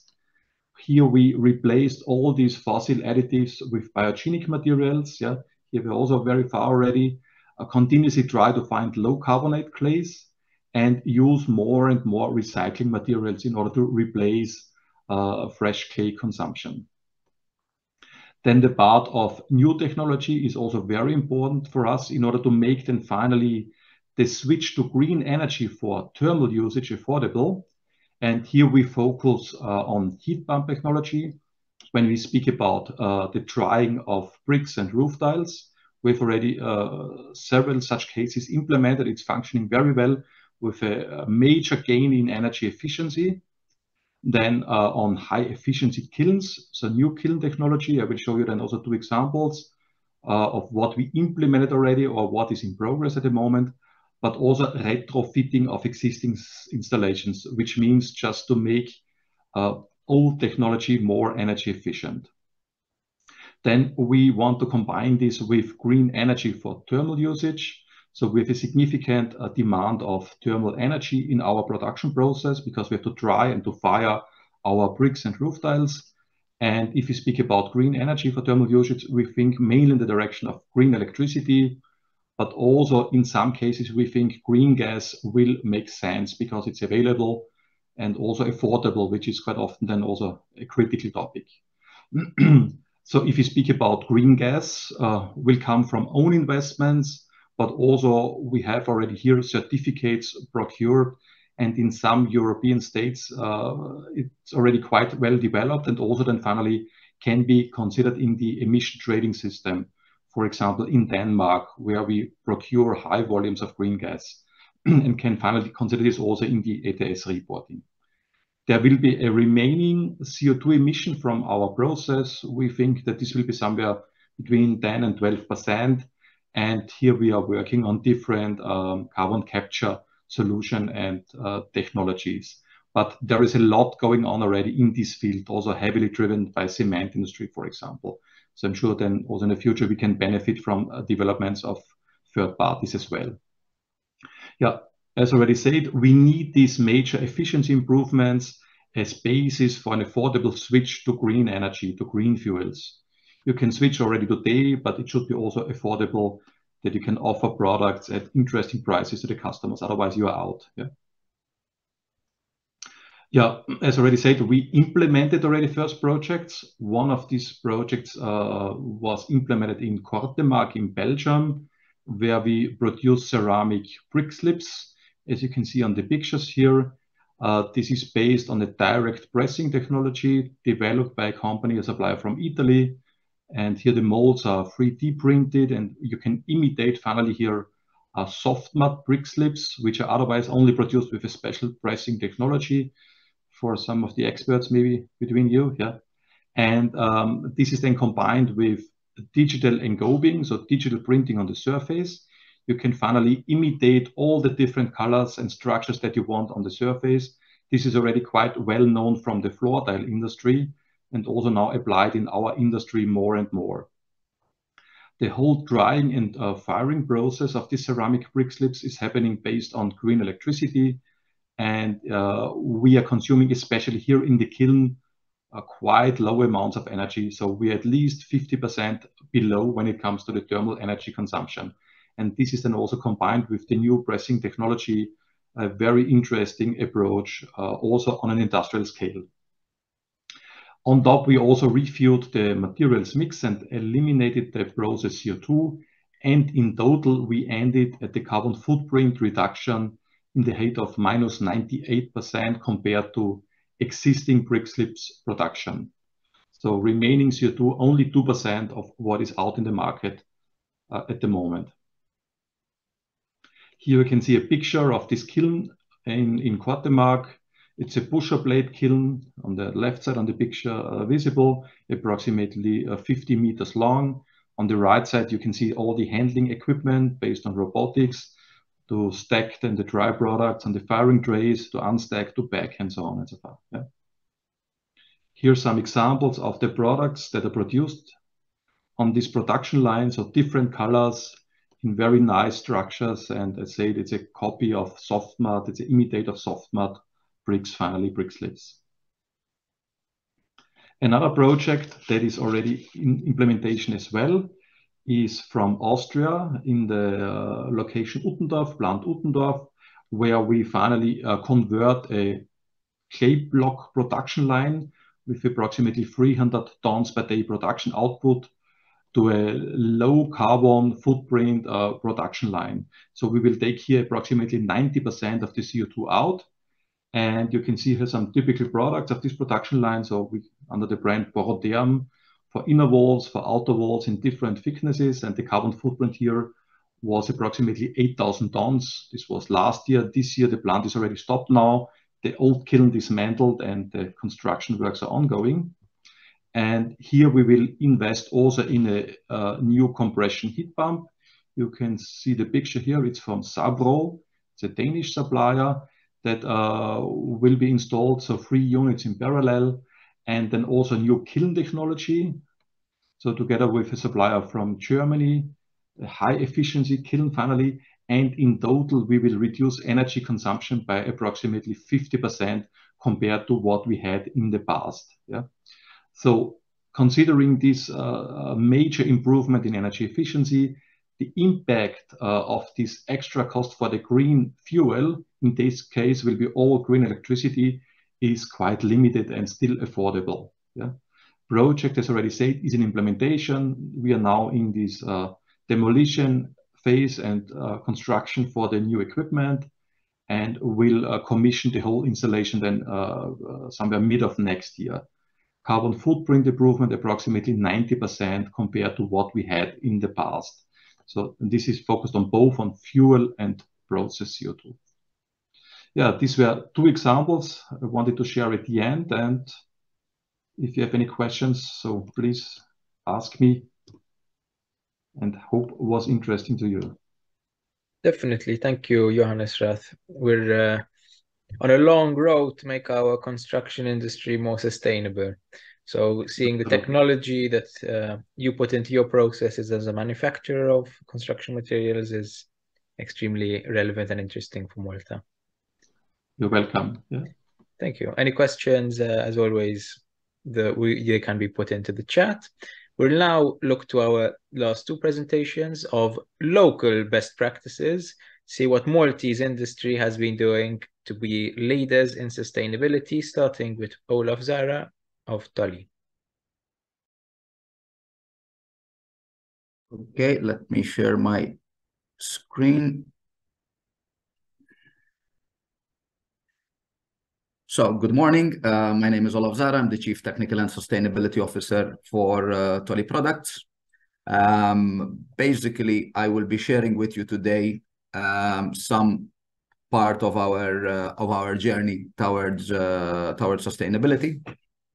The structure of my presentation is going to be an introduction: who is Tolly Products, our strategy, how it is formulated, our initiatives, our results, our participation in WeMake, and our objectives moving forward.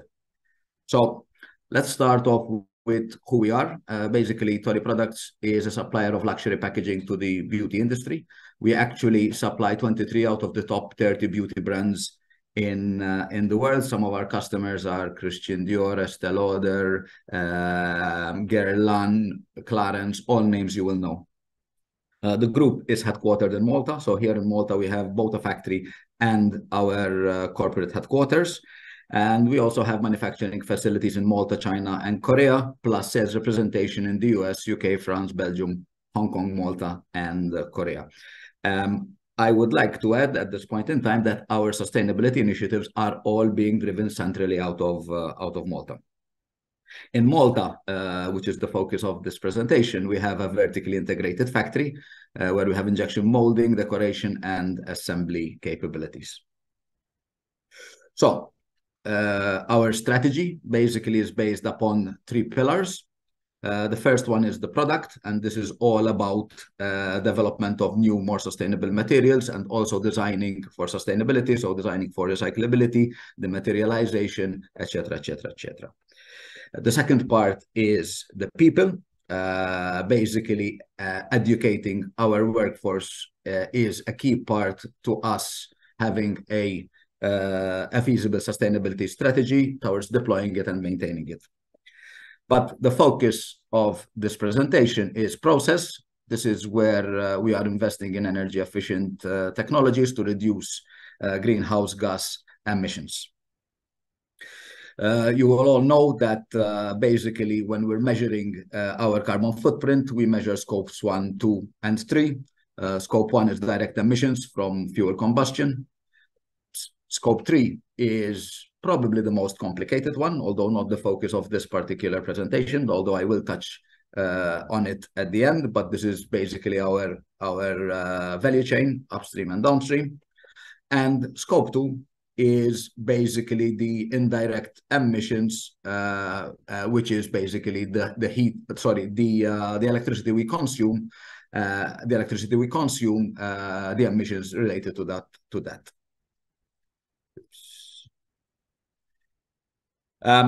Our emissions, I think this is a picture that a number of organizations are discovering. Basically, Scope 3 is 77% of our emissions. Scope 2 is 22%. It used to be 30, but our initiatives have reduced it to 22. And Scope 1 for us as a manufacturing company, as mainly a manufacturing company, is quite insignificant at less than 1%. So our road towards net zero, we started off in 2017, our first energy audits, basically highlighting the areas where we needed to improve. At this point in time, we were focusing mainly on scopes 1 and 2, mainly on 2, I would say. And basically, this started us on our path towards improving the efficiency of our equipment, etc., in order to reduce this impact. One of the things we did very early in the process is the introduction of carbon pricing. And I think this was one of our key decisions. And the way it works within Tolly Products is if there is an investment, the value of the carbon reduction based on that investment is added to the return on investment, to the money. So it's given a monetary value. And this, I will say, gives basically sustainable projects an unfair advantage over other projects. Fast forward to 2023, basically we are now measuring scopes 1, 2, and 3 for the whole group. So we started scope 1 and 2 in Malta. We extended that to the rest of the group. Today we are measuring our entire emissions for the whole group. This is basically changing the face of our business. If we look at our business today, we are changing the materials which we use, we are changing the processes that we use, but we are also changing our supply chains and our manufacturing footprint in order to be closer to our suppliers and closer to our customers. We believe that we will reach the pinnacle of this process by 2030, at which point in time we will start looking at offsets. Again, our target is net zero. We haven't really set a target for that any day after 2030. Actually, it could be any day after 2030.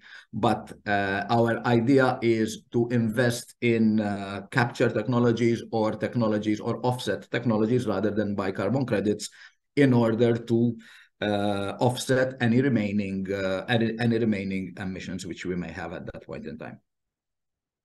So let's talk about some of the energy, some of the efficiency initiatives that we have actually put on. So I would like to say that in 2019, basically we invested in a new factory, and this was a key part. When you build a factory, you have to think about energy efficiency and sustainability right at the start, because if I look at the key part of our savings, they have come from the bottom of the factory, which is basically our shallow geothermal installation. Basically, we have 3 million liters of water standing in the ground. The ground, if you go 5 meters deep in Malta, basically the ground temperature is somewhere between 20 and 22 degrees. That is all year round. So what we're doing is basically using the ground as a heat sink in order to cool our machines. We identified in the very beginning that chilling was our biggest energy consumer, followed by compressed air, followed by process. So basically a lot of our efforts went into the chilling, and today we can say that this installation is saving about 30% of our total energy. Obviously, we'll have LED lighting all throughout the factory. We are now in the second half of exchanging all our injection molding machines with fully electric molding machines. Just to give you an idea, a 150-ton hydraulic electric machine can consume anywhere between 20 and 25 kilowatts per hour. The equivalent electric machine will consume somewhere between 6 and 7 kilowatts an hour. So there's a massive saving. This year we installed our photovoltaic panels. We have 966 PV panels on the roofs of our factory and our corporate offices. And this year we expect that to reduce our energy consumption by about 10%. We started in April, so the ultimate number should be around 15% of our electricity generated through these solar panels before we go to the next phase. Control and education, I mentioned before, this is key. So at the end of the day, we have weekly education campaigns with regards to sustainability to all the stakeholders of the company. Obviously, starting off with our own employees, but we extend these campaigns to our supply chain and also to our customers. When I talk about control, I'm not control and the discipline basically are a key factor. So this is a very important part. We are investing in different technologies. We have been an injection molding company for most of our lifetime, or for all of our lifetime. We are now investing in injection blow molding. Why? Because injection blow molding permits us to produce the same a jar with the same volume, but for 70% less material and the equivalent reduction in electricity consumption. I mentioned our compressed air system. In part of our new factory, we implemented an intelligent compressed air system. We heard before what these savings can be. We reduced our line pressure from over 8 bar to 6.7 bar, and with a reduction of about 10 to 15% of our energy for compressed air. And this year we've invested in a smart cooling system. So when we look at our energy consumption, January, February, March, April, we are at a very steady level. You've seen the heat in Malta at this time of the year. This is where we peak. So now we are attacking those peaks. Basically, the adiabatic system allows us to increase the efficiency of our chillers, because our chillers do need to kick in when it's really hot, but we're improving the efficiency of our chillers by 30% or more, therefore reducing our electricity load during peaks. Some of our achievements, we have an EcoVadis gold rating in Malta and bronze in our Korean factories. We are aiming at improving these. We are basically disclosing our carbon emissions. We have been doing this since 2018 on the Carbon Disclosure Project. We went from a D score in 2017 to a B score this year, and we're aiming even higher. All our facilities are ISO 14001 certified. In 2021, we published our first environmental sustainability report, a full 5 years before it is legally necessary for us to do it. We are ISCC Plus certified. This is a material-related, a product-related certification, because there is, in parallel to all this, a big drive towards using more sustainable, recycled, recyclable, but also bio-based and biodegradable materials. And we are founding members of the Malta ESG Alliance. So what does this mean? Basically, these numbers were actually updated yesterday, because we've got our first audited sustainability results. This is the first time we're actually auditing our sustainability results. But if you look at our beginnings in 2017, not against the peak in 2018, we've reduced our carbon emissions, our scope 2 carbon emissions, and these are directly related to energy consumption, because in Malta, the CO2 per kilowatt hour has remained practically identical since 2017. But basically, we've reduced our carbon emissions through electricity consumption by 64%. So today, we are consuming less than just over a third of the electricity we were consuming in 2017 for more or less the same business levels. Tolly was a very enthusiastic participant in this initiative. I think it was a great initiative. It brought together a number of entities, obviously MBB and EWA and the chamber, but also industry and academia. So we were really enthusiastic participants. We hosted or actively participated in 6 out of the 12 initiatives. A couple of them were on our site. We presented heating and cooling, our initiatives there, our water reduction initiatives. We talked about our collaboration with academia. This is an area where we are very, very active on both on the sustainability front, but also beyond that. We also basically participated in a mentoring exercise where we had more direct contact, including a site visit. And obviously today we're participating in the final milestone of this area. I think, as I said, it was a great opportunity for us to benchmark. We believe we are good in some areas, but obviously less good or poor in others.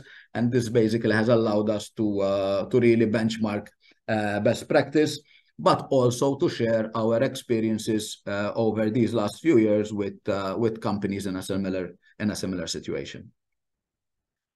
Oops. So our targets moving forward, basically we have just applied for SBTi certification for our targets, which basically this is certification this is a certification that says that our targets are in line with the Paris Protocol, i.e. the protocol which said we should limit global warming to less than 1.5%. In line with these targets, we want to reduce 5% year on year our scope 1 and 2 emissions. In scope 1, we are working on electrifying our corporate fleet, and that will be complete by 2030. In scope 2, we have ongoing initiatives in order to, which I will talk about in a second, in order to reduce our energy consumption. But I mentioned before, scope 3 is really our biggest one, and this is basically, as I said, changing the face of our organization. But here again, our target is to reduce 5% year on year, and we are going to do this by, number one, changing the materials that we use. For every kilo of material, there is basically a CO2 emissions number related to it, and we are moving away from those materials with a high level of CO2 to those with a lesser level. Also, while doing this, we are moving towards materials that are either recycled, because basically using recyclate reduces the CO2 emissions of a particular material by a lot, or also materials that will be completely recyclable. Every project we do at Tolley Products for the last 18 months has a measurable sustainability claim. That means that the product has either been dematerialized, it is either designed to be recycled, it either uses recycled material, etc., etc., etc. But there needs to be a measurable claim for every product that we produce moving forward, and this has been the case for the last 18 months. Every new product we do, we are reducing the amount of material in that product. Our target is to have at least 30% recycled content in our packaging by 2025. We're actually way ahead of that target. I think that is a target which we'll achieve probably by the end of this year. Our procurement of sustainable materials, PCR, bio-based and biodegradable materials, our aim is to be at 30% this year, 50% by next year, and at least 75% by 2025. Again, we are way ahead of this target. We want to reduce our upstream transportation costs, basically by 10%, and this means localizing our supply chain. So today we have a number of materials that we're buying in the US and in the Far East. For every one of those materials, we are looking for and validating materials from suppliers, from local suppliers, basically European suppliers. And last but not least, basically we are rolling out our sustainable supplier agreement. So we are asking our suppliers moving forward to have the same focus on sustainability as we have. The target is 50% for this year, 60% 2024, and 70% by 2025. We want to do this while still growing the business. So what we have done is, apart from setting absolute targets, we have set intensity targets. And this basically means for every unit, for every product, or for every unit of production, we need to reduce the CO2 emissions for each one of those products by at least 17% in order to grow and still maintain our sustainability targets. Moving forward, this is my last slide. So what are we doing in 2023, basically to enhance our strategy? I mentioned already, we have applied for our targets to be vetted by the Science Based Target Initiative. We will get a response in October. They have a very, very long waiting period. I mentioned assurance on our emissions data. So we have been collecting and divulging our emissions data now for the last 7 years. But this year we've actually asked our auditors to give us assurance, or to give the world assurance that the data that we are actually divulging is correct. We are working on aligning with CSRD reporting requirements, which will require even more reporting and even more action to be taken. We are still working on replacing, so we are in phase 3 of the replacement of the older machines with energy efficient machines. And we have just bid for and gotten permission to install an extra 220 kilowatts of solar panels on our warehouse, which will basically be a nearly 50% increase on what we have today. And this will bring our total to about 700 kilowatts of installed power. So these are our actions basically moving forward. That was my last slide. Thank you for your attention. And I will stop sharing.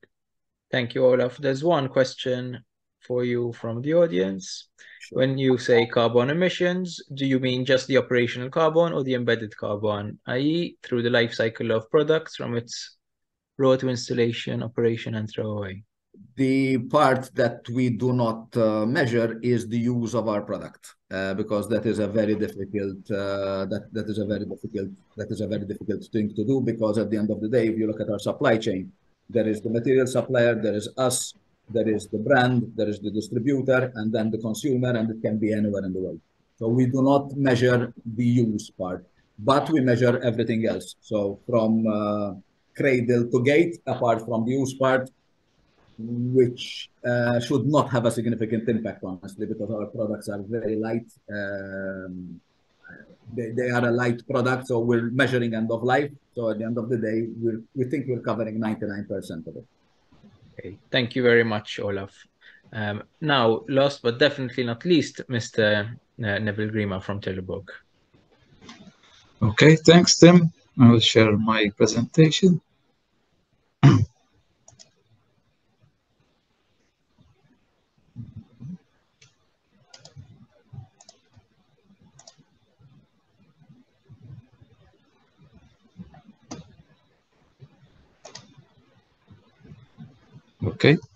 Okay, all clear. Okay, thanks. So, as Tim introduced me, I am Neville Grima, and my role is that of maintenance services and EHS manager at Trelleborg, and energy would be one of my responsibilities together with all the others.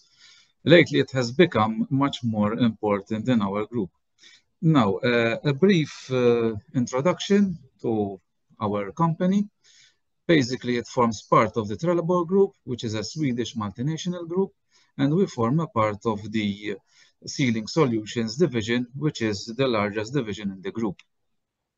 This is how our Malta headquarters look like.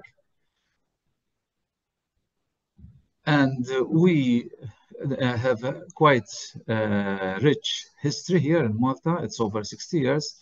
And in this slide, as one can notice, there are several milestones, not the least where we achieved our ISO 14001, now a little bit like 20 years ago.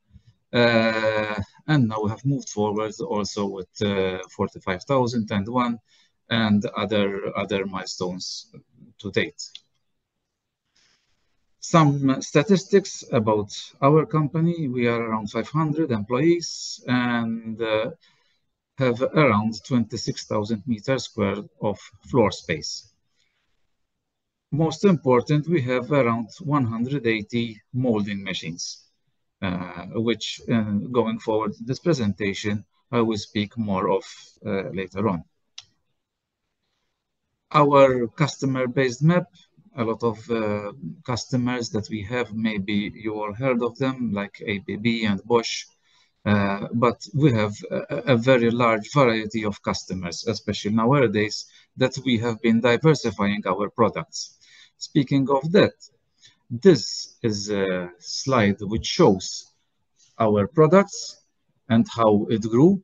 We were very famous in the past for O-rings, but if we remained producing O-rings nowadays from that time, most probably we wouldn't be here.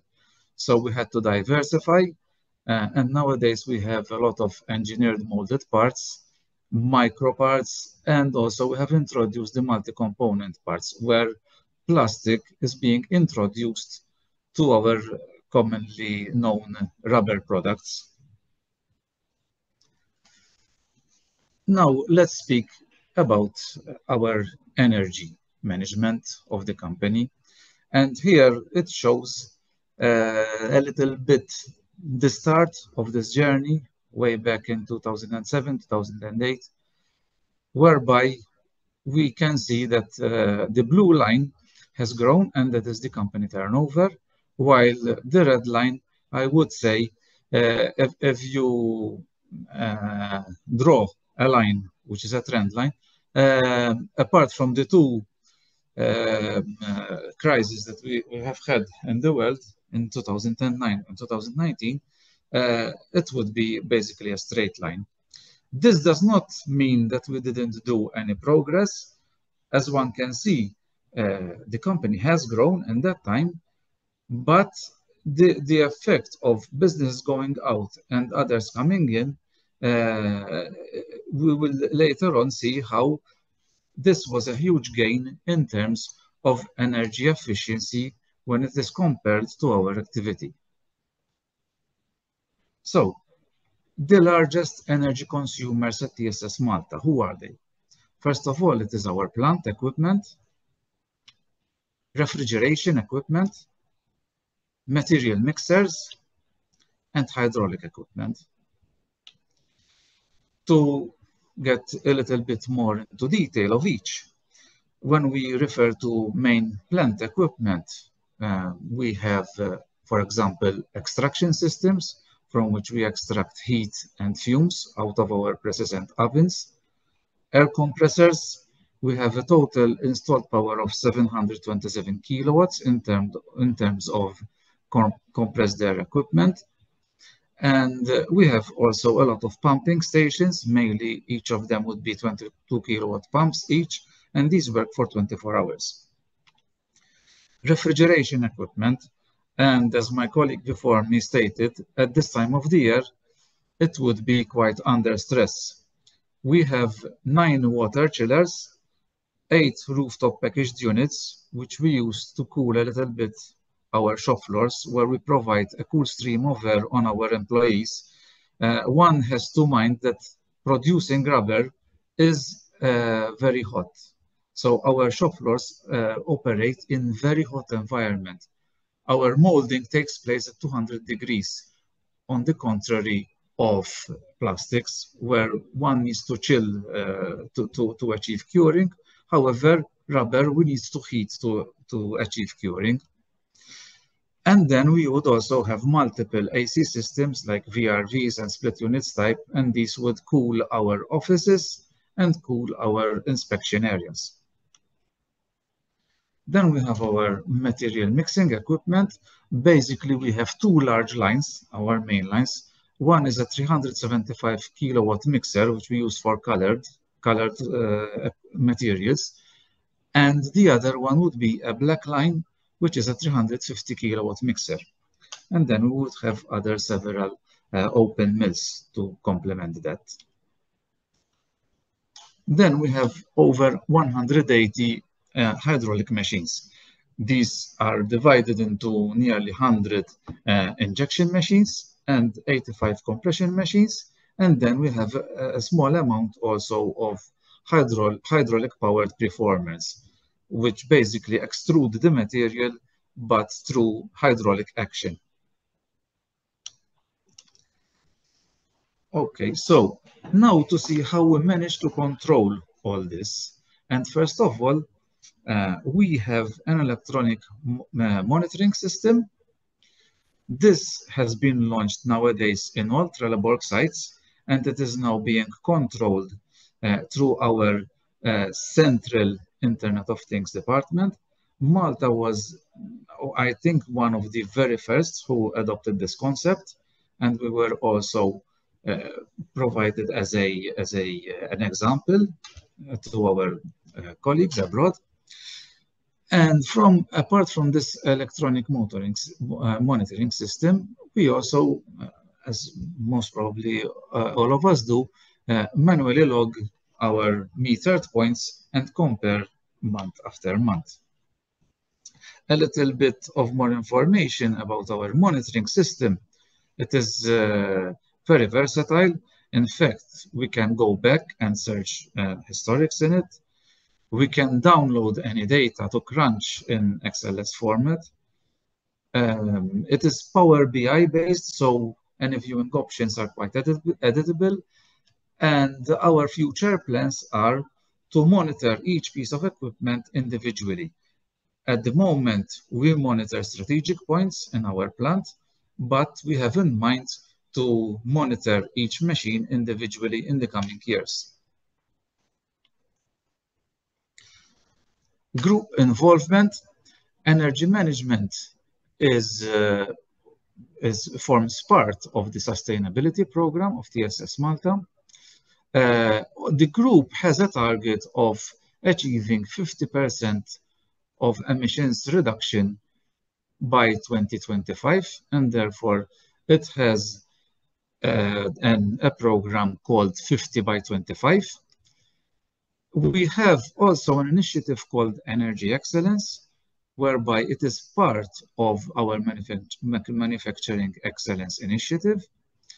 And every site through this initiative has to have an energy team who shall control the energy in that particular site. And that energy team would be led by the energy coordinator of that particular site as well. An energy assessment also needs to be submitted every year. Company reporting is done quarterly, and throughout the year, especially for us energy coordinators, there would be further visits, training, and meetings to coordinate our efforts together and come up with one single product. Energy excellence. As I referred to before, this program has been running for more than 10 years now. And the good thing, it is being funded by the group itself. So when we do our business plans for the year after, we do submit projects in energy consumption reduction or energy generation, and these projects would be financed by our internal CapEx system, whereby Trelleborg is more mindful when it comes to sustainability projects and allows longer payback terms for such projects. This is a list of projects that we managed to compile in the past 10 years. As you can see, there are quite a lot of them. And mind me, these are the major projects, because there would be a lot of other minor projects which happened during the year and would have other hidden benefits. And now we go a little bit to deep dive into the details of some of our major projects. And this is one of them, of our plant equipment, whereby we have made several gains in terms of energy consumption with our compressed air system. First of all, we introduced pressure regulation in different halls. Later on, we segregated airlines, so we now have a 10-bar exclusive line for a small amount of machines and a 7-bar line for the rest of the machines, thus reducing the excess high pressure that we needed to produce before. Nowadays, we are also on a program to replace all of our compressors to modern variable drive compressors. Pumping stations, we did some redesign of our pumps and circuits. Especially, we realized that some of our pumps were over-engineered and produced a lot of excess pressure or flow, so we had to redesign them. And we also introduced frequency drives on such equipment. Refrigeration equipment. So we were speaking here on water chillers. At the bottom of the slide, we have two examples of before and after. In the beginning, a few years ago, we had only one pump which used to pump water through the chiller and all the way through the process. We have divided those two areas, and we now have smaller pumps, one of them cooling the water, passing it through the chiller and back to the reservoir, and then picking up that cold water from the reservoir, passing it through the process and bringing it back. This meant that we needed quite a lot of cooling power, less than we used to have. We also coated and reconditioned a lot of heat exchanger on the condenser side of our existing units. We replaced a lot of older chillers which used to operate on R407C gases to R410A and nowadays to R32 systems. And nowadays we are also looking at VFD compressors on new water chillers. On quite similar lines, we did the same important developments on our rooftop units. First, we redesigned the configuration, whereby we managed to reduce the stress caused by the delta T on each unit. It's obvious that in these hot months, these units will not give you 20 or 25 degrees as in delta T. So what we did is we took one of them offline and made it in a pre-cooler stage. So it cools air and then feeds the other units with that air. And in that way, we are sort of cooling into stages, reducing the enormous stress on the other ones and making them work more efficiently. Again, we recoated and reconditioned a lot of them. We replaced from R407C to R410A and R32, and nowadays we are also looking at variable frequency driven compressors on our new units. On our mixing facility, the equipment is basically what it is. There's not much one can do on the equipment itself. However, through our monitoring equipment extension, now we are managing to understand exactly what services this equipment needs. And there is where we are targeting our gains in terms of energy consumption, whereby we aim to reduce the amount of chilled water and compressed air in excess, which right now is being fed into it. Injection machines, contrary to our colleagues at Tolly, we produce rubber, and to date, there are electric machines which produce rubber.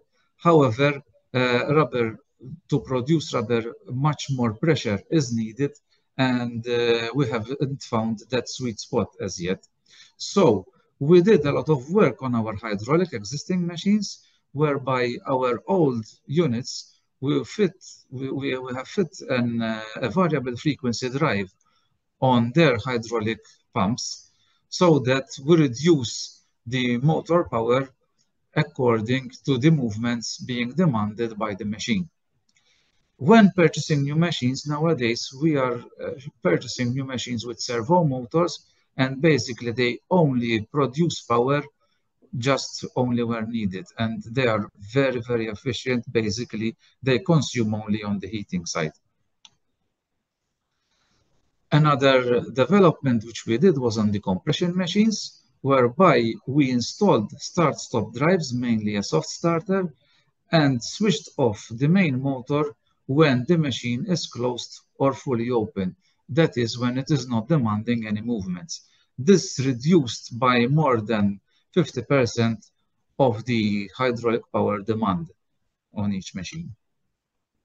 Then the same popular type, I think we have gone all through the process now, where all our lighting is LED, and we are also adopting smart lighting concepts where we have PIRs and dusk dawn sensors on outside lighting. One initiative which I really wanted to share is the switching off schedules. It is costless, but very, very important. And when you have a monitoring system, one can verify what is being switched off, and it is now a habit of ours, especially when there are weekends and public holidays, where we draw up a plan of what we are going to use and what we are going to switch off. Obviously, this can be done through a BMS to automate all the system. Photovoltaics, as I said before, the first photovoltaic system was installed in 2013, but we now have 3 photovoltaic systems, and each year we yield 1.25 megawatt hours from them.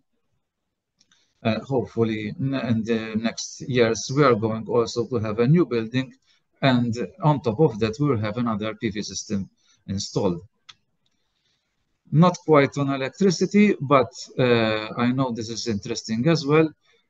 In the past years, we recycled more than 60% of our water, and we have installed 3 of recycled water plants to conserve more our water and reduce our consumption.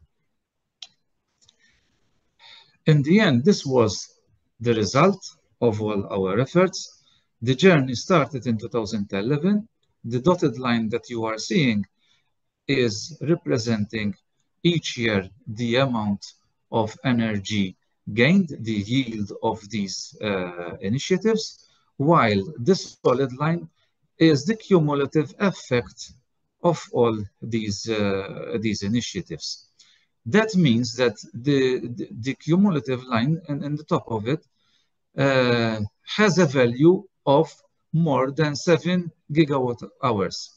This means that if we had the same scenario as we had in 2011, and we haven't put it all the initiatives into it, we would be today energizing our company with 7 gigawatt hours less. Obviously, business changed. A lot of business has been won, others has been dished, and this has contributed much to us remaining competitive and on the cutting edge of such business. In the end, I wish to thank our group, first of all, for supporting us in all our initiatives, and also initiatives like this that we are participating into, because it is very useful to share our experiences and information, and we encourage ourselves, each other, to continue on this journey. Thanks a lot, and if anyone would have any questions, I would be eager to answer. Thanks.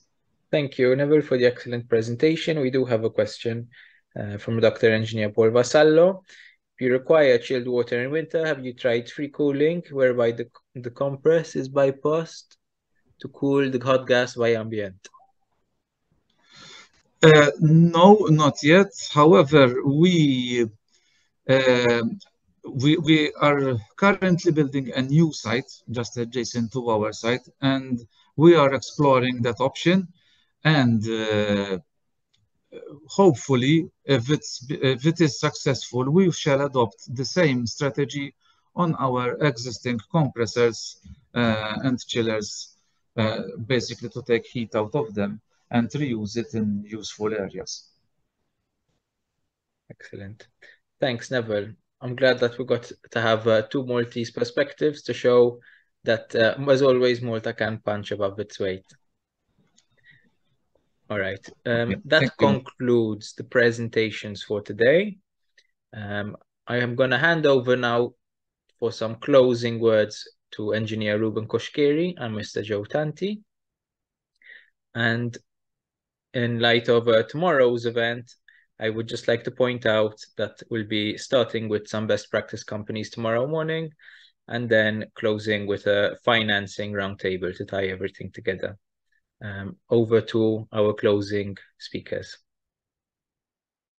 Thank you, Tim. First of all, I'd like to start off by thanking our speakers today, and obviously our online audience, as we draw to a close of day one of the We Make conference, which is organized as a collaboration between the Malta Chamber, the Energy and Water Agency, and the Malta Business Bureau. And I'm very delighted to see the fruitful conversations and exchanges that have taken place today in such a short time. So tomorrow, it promises even more enriching discussions as we continue our journey towards a more sustainable and efficient future for the manufacturing sector. Throughout today's program, we have learned about the importance of the sharing of best practices and technology in improving water and energy consumption. It is clear that when it comes to EU policy, text-heavy proposals often seem abstract, and businesses find it hard to relate to such initiatives. However, I must say that through projects like this one, having like-minded companies come together to present real-life examples that have proven to be successful makes this concept of sustainability even more tangible for us. And therefore, I must commend the success of the We Make project in providing practical guidance and fostering networking opportunities for local businesses. By tapping into the knowledge and expertise shared here, I am certain that many of you will find inspiration to initiate your journey towards energy and water efficiency improvements. The Maltese manufacturing sector faces a lot of challenges. However, this collaboration with a government agency, it is the project's aim in finding innovative ways through collaboration with social partners such as the Malta Chamber, in introducing different incentives and measures that appeal to the local manufacturing sector. In finding workable solutions towards a common goal, in this case, a more sustainable and resilient manufacturing sector, we cannot work in silos, taking full advantage of past project experience that we, as social partners, have. Such projects provide an outlet that helps us transfer knowledge in a dynamic and effective manner.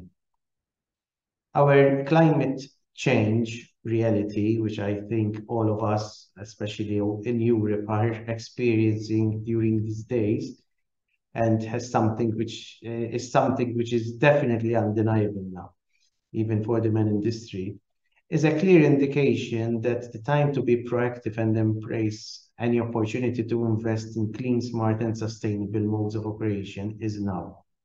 I was definitely encouraged during the discussion, during today's presentation, hearing Olaf from Tolly and Neville from Trelleborg, and the way that they explained how they managed to combine together their through a changing culture, how they managed to combine their financial, business development, and technical and energy and water saving initiatives. So I think that that's something to look forward to, even for other companies locally.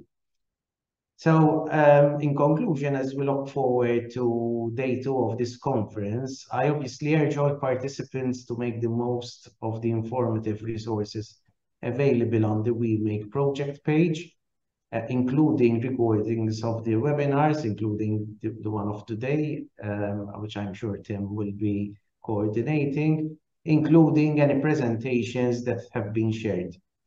So my final message is to let us continue to seize opportunities for collaboration, knowledge exchange, and innovative solutions as we work together to create a more sustainable and competitive business environment. Thank you. Thank you very much, Engineer Kushkeri.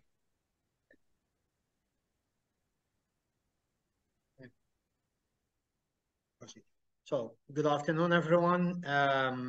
Let me start off by congratulating you, Tim and Jeffrey, first of all, and all the WeMake team for organizing and for making this event a huge success. And why am I saying this? Is because following all these presentations today and all the proceedings is I think you will all agree with me that this event is a real EU projects and best practice case study in itself. So that's number one. The second thing is I was following all these questions in the chat, and I mean, we did not have time to address them all, but it's amazing to see so many questions from attendees in the chat itself. So well done also to the attendees for contributing a very active interest and engagement. Now, so as the MBB CEO, I am delighted to address today's audience as we move towards concluding another successful project. Many of you might already be familiar with MBB and how projects are part and parcel of our mission in providing practical support to the local business community.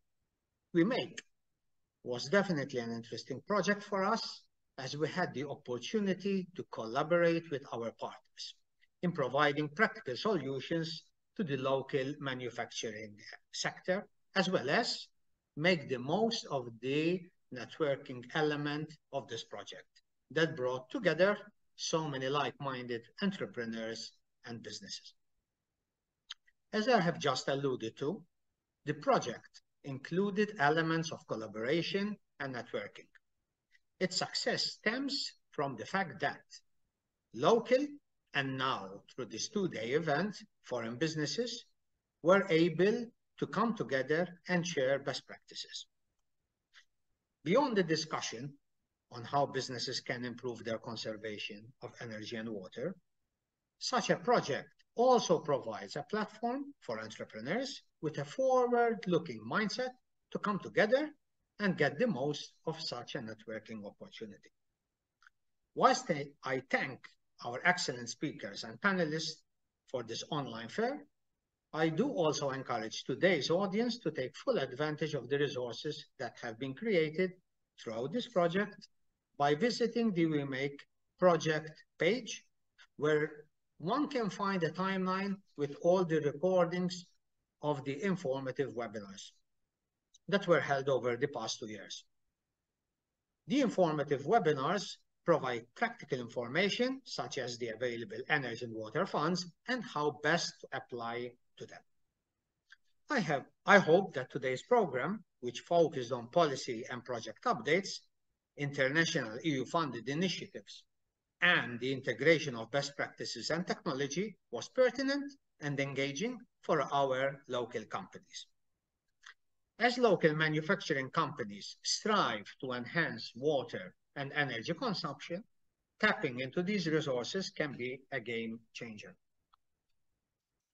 Policy and project updates provide valuable insights into evolving regulations and opportunities for sustainable practices, empowering you to stay ahead of the curve and align your operations with environmental goals. Leveraging international EU-funded projects opens doors to collaboration, knowledge exchange, and access to cutting-edge technologies and innovations that can revolutionize your water and energy efficient strategies. By adopting best practices and embracing the latest technological advancements, you have the potential to not only reduce costs and optimize resource consumption, but also to position yourselves as leaders in the global movement towards sustainability. In my opinion, we must make full advantage of these transformative resources to build a more environmentally conscious and prosperous future for our local manufacturing community and beyond. Through its lifetime, the MBB has concluded various projects in collaboration with its partners. Having said that, the biggest lessons that I can impart is that the beauty of such projects goes beyond the KPIs achieved. Through these projects, the element of knowledge transfer amongst peers and like-minded individuals is priceless. I thank the Energy and Water Agency and the Malta Chamber for their collaboration on this project in making it a success. I also thank the local entrepreneurs and the representatives from the local and European manufacturing sector who have taken the time of their busy day to join us over for this event. Our work with local businesses in providing support on EU policy files and other projects extend beyond today's gathering, and I do urge our audience today to keep the conversation going with our team on any EU policy files, EU funding opportunities or projects that might be of particular interest to them. Thank you. Thank you very much, Mr. Tanti. Final word from me, thanking the Honourable Minister for her message, the Chamber of Commerce, particularly Dr. Marta Sportelli, Mark Bayada, Engineer Kushkeri, Brian Muscat, and all the others who have given opening messages these past months. Of course, thank you to the Chamber staff and committee members, to the University, Dr. Engineer Paul Refalo, who's been so helpful throughout, and of course to EWA. I hope you all enjoy your lunch, and I will see you tomorrow.